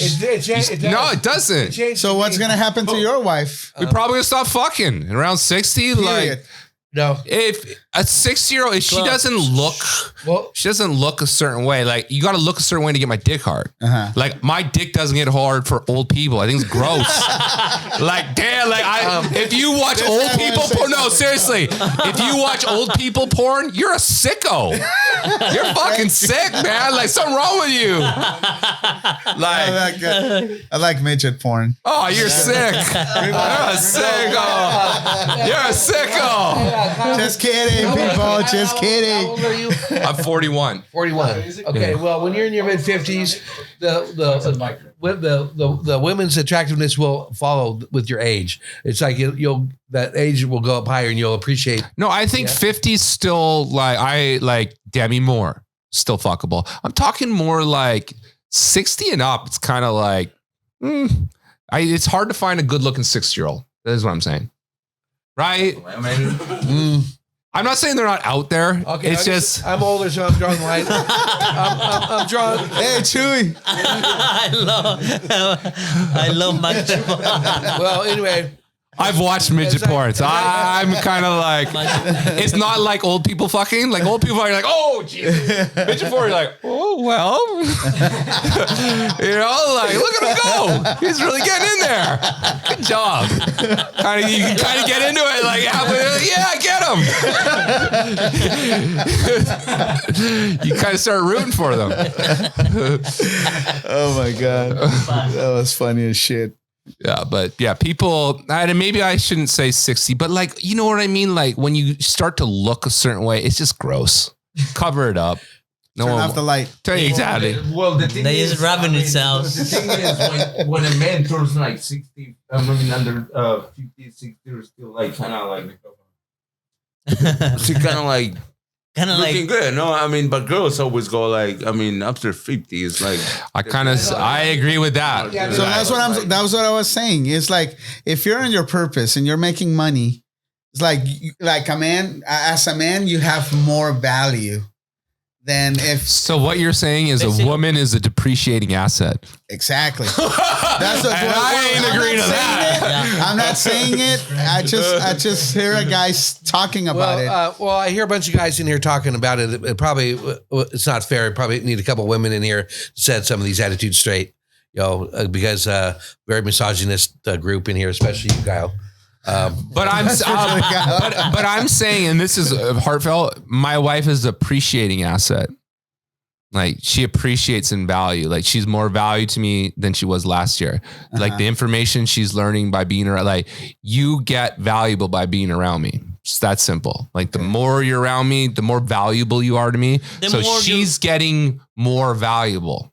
Right? It has nothing to do with her looks. It's just her and me in a relationship That relationship, exactly. And it's very similar to my business relationship. The more money that goes between our hands, the more valuable that relationship is. Now we can like do business here.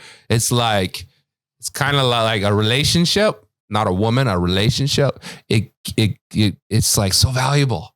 It's so valuable, like a friendship or a love or something like that.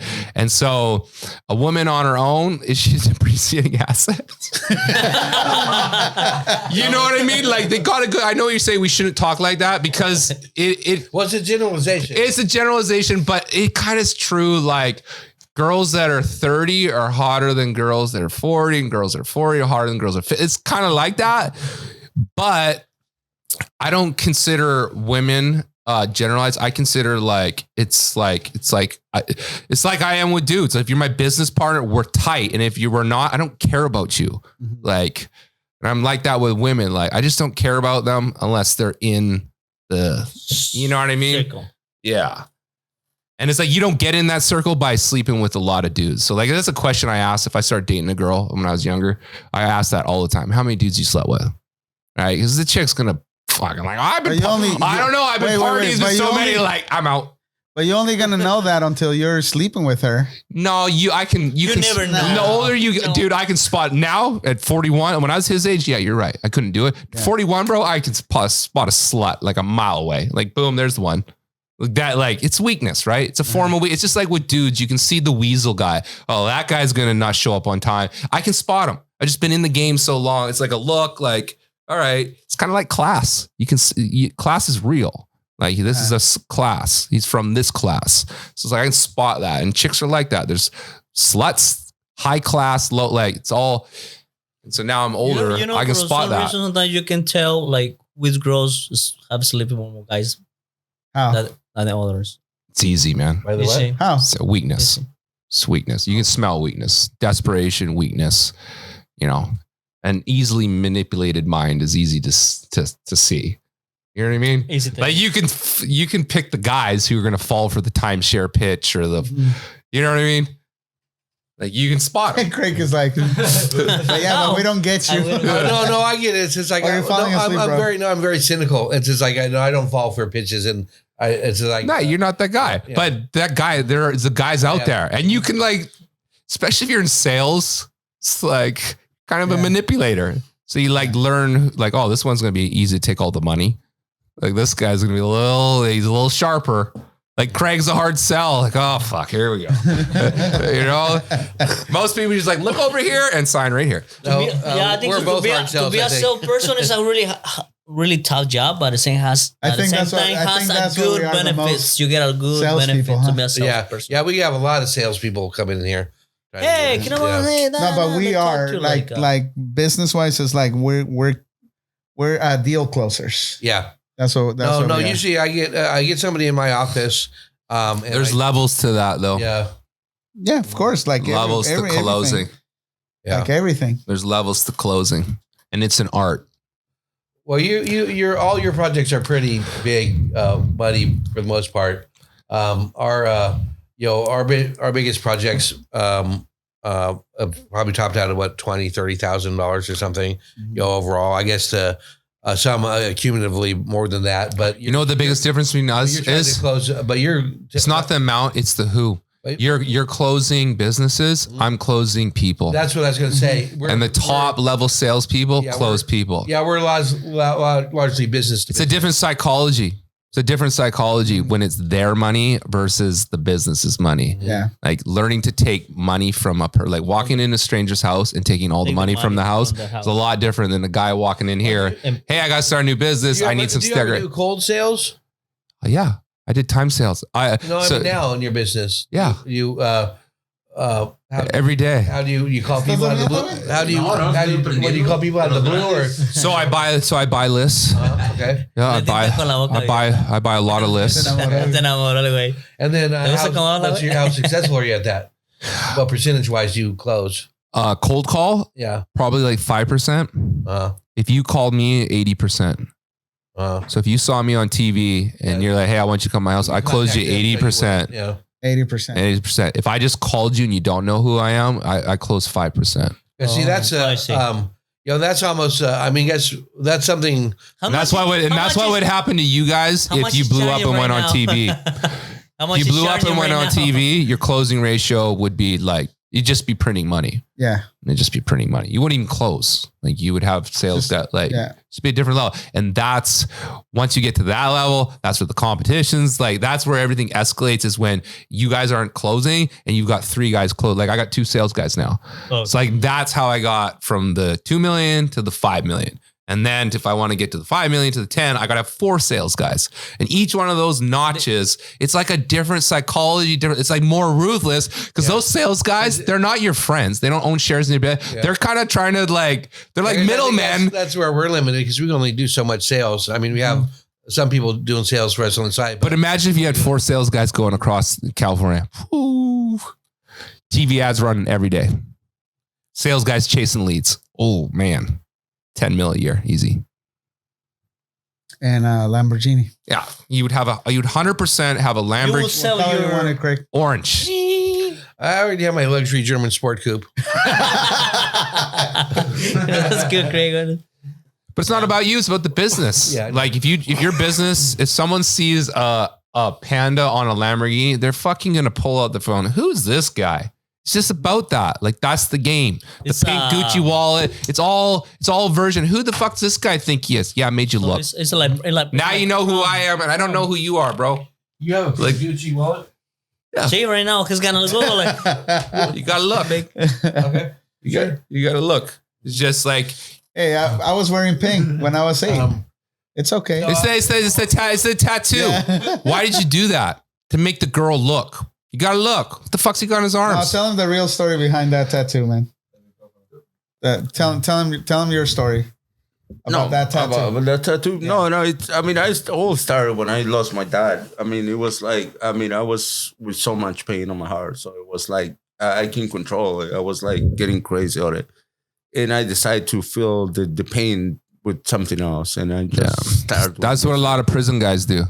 The pain. But a lot of guys do that so girls look at them. You know what I mean? Like that, I realized when I finished them, and they're kind of put it on yourself. Somebody else did. No, somebody else did. Okay. So definitely. Right. And I realized that when now it's like more like girls like always look at them. Oh, nice tattoos. Oh, what do you date those? It's like, oh, come on. It's just like this is really works. It's like I see in a different perspective right now, so but that was the real reason. The real reason. The benefit of having badass tattoos came after. Yeah. Here, because I don't get much respect for my Hello Kitty tattoo on my lower back. What is it? You're trying to have it? I don't have a tattoo. No. Yes, you do. No. No, I come from the generation where clean body, or the neighborhood or whatever. I just wouldn't know what to get, man. No, I would have no clue what to get. Like I don't believe in anything too deeply to put it on. Like what I think now, 10 years from now, I won't think it. Like I'll be a different. Like once I get that 10 million, I'll be a different person. I don't do that. I don't do. That's like now. I don't drink alcohol. Like I just I change. You $10 million in the bank. It may be like, but what would I get is my thing. Like I'm not passionate about nothing. It's always something combined with like a big penis kind of. I'm not passionate about money. Like I really don't care about money. It's just this is the game I'm in. I'm not trying to change it. It's just that's my reality. I don't have rich parents. I don't have any way to get the money except me figuring it out. How to get the money. So that's what all I do is think all day about figuring that out because it's on me. That's it. It's like a habit. Or isn't like he's in the game. The money doesn't make him happy, but the money takes the stress out from you. Yeah, you don't have to worry. But at the same time, you want to I have 5, I want 10, and it keep going, right? And you don't have to golf. You just keep moving. Yeah, and I believe I'm special, right? And it's fucked up, but that's just how I see it. Like I'm special, I'm gifted, and so I'd be wasting my gift if I just.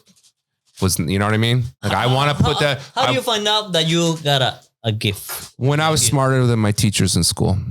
That's when I realized, probably around 12 years old, when it's like, oh, I'm smarter than that guy.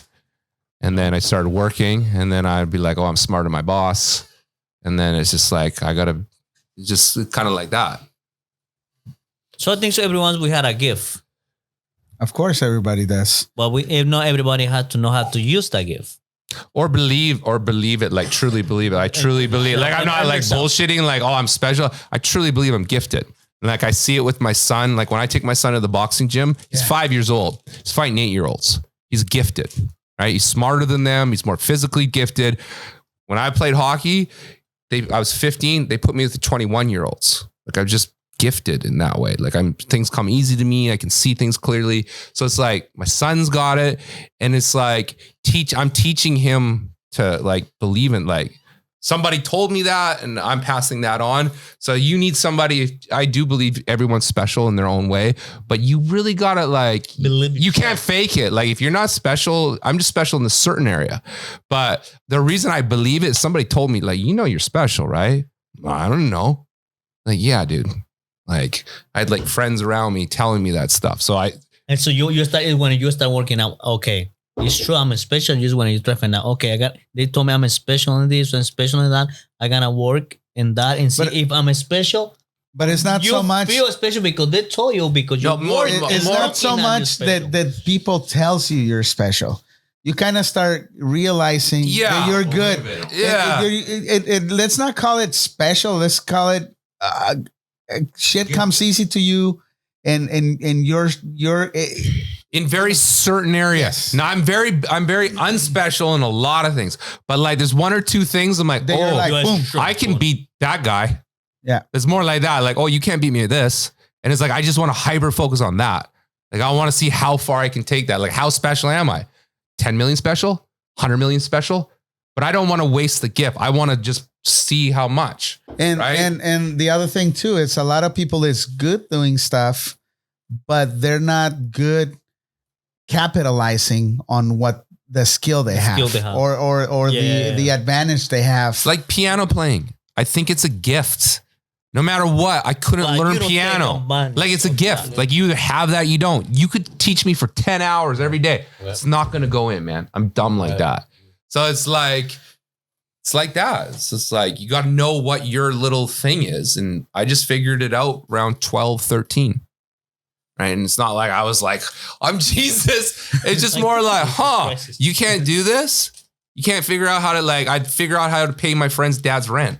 Like you need to do this and that. Like, it's kind of like that. Like, you don't know how to get the money. Like, all right, you need to listen to me. It's like this and like this and like this. And every person I've told to do it, it's come true. Right. So like I have people like Abel. I got lots of guys, man. Like I can bring guys in the room. Like this guy changed my life. Mm-hmm. And like I just did what he said. And it wasn't what my dad told me to do. I figured out a way and it's like, but I'm pretty sure after many fuck ups too. Yeah. I'm a liar, cheat and all those things. Like I'm a guy. I'm built to do bad things. I need a code to be like, don't do this. Like, you know what I mean? Because naturally, I'll do whatever it takes. You're so selfful, whatever. Like it's like when you step up, you grow up. It's never gonna be 100% like clean. It's always gonna be a lie or shitting behind. Failure is part of the process, and too many times you're gonna feel like 3-4 times. You're never gonna get like 100%. It's like with the girls. Perfect, yeah. It's like with the girls. When I was young, I would lie to girls to get the pussy, and now I'm the most honest guy with girls. Right? It like you know what I mean? You do it switches. At some point it switches, right? It's just like you're just like I ain't like that no more and I'm like this. And like that happens in business. When I was like 18 like hustling, I would like do whatever, sell whatever, do whatever for the money. And then I just like, all right, I'm not going to do that. Like I just adjusted it and now where I'm at, I'm the most honest business guy. I got the best reputation, but it didn't start like that. So I actually started the opposite. I was a shady little teenage kid stealing bikes and doing whatever. Or you could be bullshitting us right now and making us believe all that too, because you're such a good salesperson. Hey, listen. He's selling it right now. I'll tell you this. He's talking like that because he went to a conference the other day with those dudes. But those dudes. You did the one that just happened in here in San Jose. No, but I don't. I'm not like those guys, man. No, I'll come out and say like I'm a bullshitter, 100%. Like if I tell if I say I go fishing, I caught a fish this big. In reality, it was that big, right? When I was younger, I would lie about even going fishing. Like, so kids would be like, what'd you do this weekend? I went fishing. No, I didn't. Well, right? And there's a difference between lying and bullshitting. Yeah. I'm not a liar anymore, but I'm still a bullshitter. No, I can tell when you started working with you that you're trying to build your business on doing good work. And that because you know that was important for your reputation. No, but I know how to make money. Yeah. Like that's it. But you put a lot of importance into hiring good guys and doing a good job. I'm very picky who I surround myself with. Yeah. Very picky. Like ruthless picky. Like you don't get to be around me if you got any weakness. So I just call it out. So that means this guy. I like being around these guys, right? Like it's like, I like being around those guys, but it's really hard to meet those guys. Like you don't meet a lot of good guys. Like it's just not a lot of like, you just don't, there's none. When was the last time you went from working for somebody to having your own business? How long ago was that? So I went through kind of like a phase from 18 to 26. I was having my own business, but working for somebody at the same time. Right. And then and it's not bad because you learn a lot of shit from other companies. No, there's nothing wrong with that. Well, I never thought I would be, I was always happy to be just a really good worker and then not have to worry about anything, go home on the weekend and have a good time. You're still that guy. You're still that guy. No, I don't. I think about work all the time. But you don't like it. What's that? You don't like it. No, I like work. He liked this shit. Yeah, no. So you do. No. Yeah. So you are a greedy bastard. No, but he's not. The thing is, I like the challenge of it. It's more. He's not. How can I say it? He loves you. That's it. No, because he feels that we Part have a of good team, but he don't do it for the money. I think he do it for the fame, right? No, and I'm fuck the fame. Give me the money. I'm doing it. I worry about that. I'm doing it for the money. When I was on, I worry about the business. When I went on my Thanksgiving thing, I was trying to get all this stuff taken care of before I left. But inevitably, the whole time I was gone, I was dreaming about work. Let me ask you this: is there another guy in your life that you're closer to than Manuel? I think after I've worked with Manuel, I think he's no, right now. Right now. I have a friend I've known since kindergarten, but I don't. No, but I know guys I know since that's 4. I'm closer with Abel than We've been friends all that time, and and I'm close with his family. But no, I see Manuel every day, so inevitably I have more in common and more. So like that's a big part of it, like being a part of a gang. Yeah. Like that's my crew. Yeah. You know what I mean? Like no, and I'm if you weren't doing Panda, you guys would be doing something else together. No, the thing that I liked about when you teamed up is the fact that we're able to employ other people. We're able to, it's not just us. It's like we got something that's actually, No, but what you really like is having a friendship that's deeper than one that you've known the guy. Like you're closer with him than the guy that you've known your whole life since a little child. Yeah. Because you guys are surviving together. That's the deepest relationship. Survival. Yeah. The only bad thing is that I don't smoke. That's the only bad thing. Right, Craig? He doesn't care. He can smoke alone. He doesn't care. He honestly, Craig, he likes the loyalty and the bond and all that stuff that we all like. No, we all want to have a sense of purpose and accomplishment. I think, but I'm saying that that without his drive and his ruthlessness, bond wouldn't be there. Mm-hmm. Right? Like we have because if you were on your own, your business would be doing $100,000. No, I would have quit. I was going out of you would quit. Ready to stop the business. Yeah. I was tired of it. So you were trying about to give up and somebody came to you, give it a push. So what happens is by that time you never had the support. Over to Manuel and say, here, I'll be happy with this much money. I'm done. See, I don't think it's the same for Manuel. I don't think it's the same for Manuel. Me and Manuel have a completely different. You and Manuel have more in common, a lot more than me. Probably, yeah, but it'll be hard. It'll be hard. But the thing is like money really makes a difference for me. It's like I cannot go back to work for somebody in my life. Probably I'll do it differently, but Well, I used to make a lot more money when I worked for other people. But the thing is, I'm a lot happier making less money and building something. You don't want to put that logo everywhere and spend all this time and effort. Like, you are onto something. So why not see how far you could go? Why, like, it's not about money. It's like, man, maybe I created something out of nothing. Let's see how big I can make this. I want to be number one. Fuck 24-hour stickers. Panda, it's time for Panda to take over. But I think like that's like you either have that or you don't. I'm ready to go there, but I think that happens. I believe that happens just from making smart decisions and doing good work. And not necessarily. I don't see that. Like you either have it, you have the talent to like. Well, it's part of it, but you need to have all the pieces in place and start building from there. Yeah, I think we're not the same company that we were in 2008 when. But you're the same guy. You're the same guy, right? Yeah, you're the same guy. So you have it. Panda's got it. Like he has it. You don't. Yeah. So it's like you're in a supporting role. No, I consider myself. And there's nothing wrong with that. And I'm in a similar business situation, right? Like, would my partner make all this money without me? I'm not saying he wouldn't. I'm not saying you wouldn't be successful. Yeah. I'm just saying there's a spark and then there's gasoline. Like you got a spark. He's the one put the gasoline on the fire. Right. But if you're gasoline, you don't fucking do this. You're just like this, and then fucking let's burn down the state. Like, I'm too big for Concord. I want San Jose. I'm too big for San Jose. Like, it goes like that. So you're not pouring gas onto that flame. I'm saying you need somebody to be like, pour that gas. He's making his sales pitch, right? Yeah, I'm gasoline. Yeah. I'm gasoline. So in the end, you went to the San Jose conference. Yeah. Yeah, you did. Mm-hmm. No, but honestly, I'll be straight with you. So you're trying to say, like, think a little more bigger.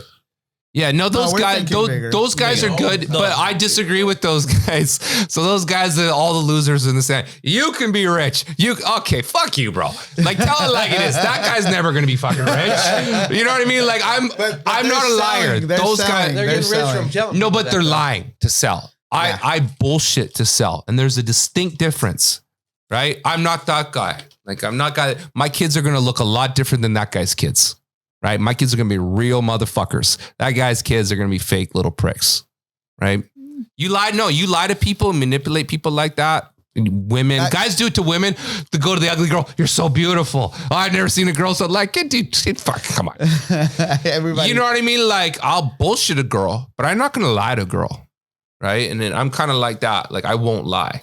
I'll bullshit my face off, but I'm not lying. So I'm not like those guys at this con, because I think those guys are liars. Like, they're selling wolf tickets. You can do it. No, you can't. But that's their business. I don't think anyone can do it. That's their business. That's their business. No, I get it. It's just that's the gift they have. But I didn't learn nothing from those guys. Like, I went there. Of course not, because you're in the fucking game. No, I went there to prey on the people. Like, I went there thinking it's a bunch of real estate agents trying to change their life. No. Those people can work for me. Like, you know how you want to sell real estate? Remodel. Here's my card. I was preying on I was like the guys on the stage, but I was in the crowd. I was preying on those people. I didn't go to listen to those guys. I went to, there's a big group of dumb people. And they had any success by doing that? No. Why? Because all that people there is people looking for answers. Yeah. They're not hunters. They're people. They're not working. Exactly. Yeah. There's people looking for answers and how to solve their life. And get rich quick. Getting rich quick. Yeah. Yeah. Exactly. You know, so it's 11:35. Everybody, Bettine is sleeping again. Yeah. I think we're gonna finish this podcast today. It was 100% in English. We did a crossover. Let's give a shout out to 1920. Look at Panda's haircut. Yeah. Guy looks handsome there. 1920. Like, I'm all about, like, I just think that small business is almost impossible. It's taken my life, it's taken my soul for me to get where I'm at. I'm not like, so sympathy. It's almost broken me. Right. So anybody that starts a small business has my respect right there. Mm-hmm. So 1920, they started a barber shop right here local in Concord. Those guys are great. Yeah, they're animals. Their office is right by me. They work 12-hour days. Yeah, they do great work. I'm scored the 1920. Yeah, exactly. And looking like a model over there. American Kitchen. American Kitchen. Let's say happy birthday to Abel. Yeah. Even though he's probably having a fun right now. The realest motherfucker I know. Happy birthday, Abel. Yep. MTZ Construction. MTC right there. That is with us. They're too quiet, but they're here. They're kind of shy. The only way I can see is because that's what you want in your contractor. You don't want a contractor like me. You got to call those guys. I'll just take all your money. Hey, God is a dream. Trump is a racist. Thank you, Craig, for being here. La Esquina in English. See ya later. Vámonos. Nos vemos.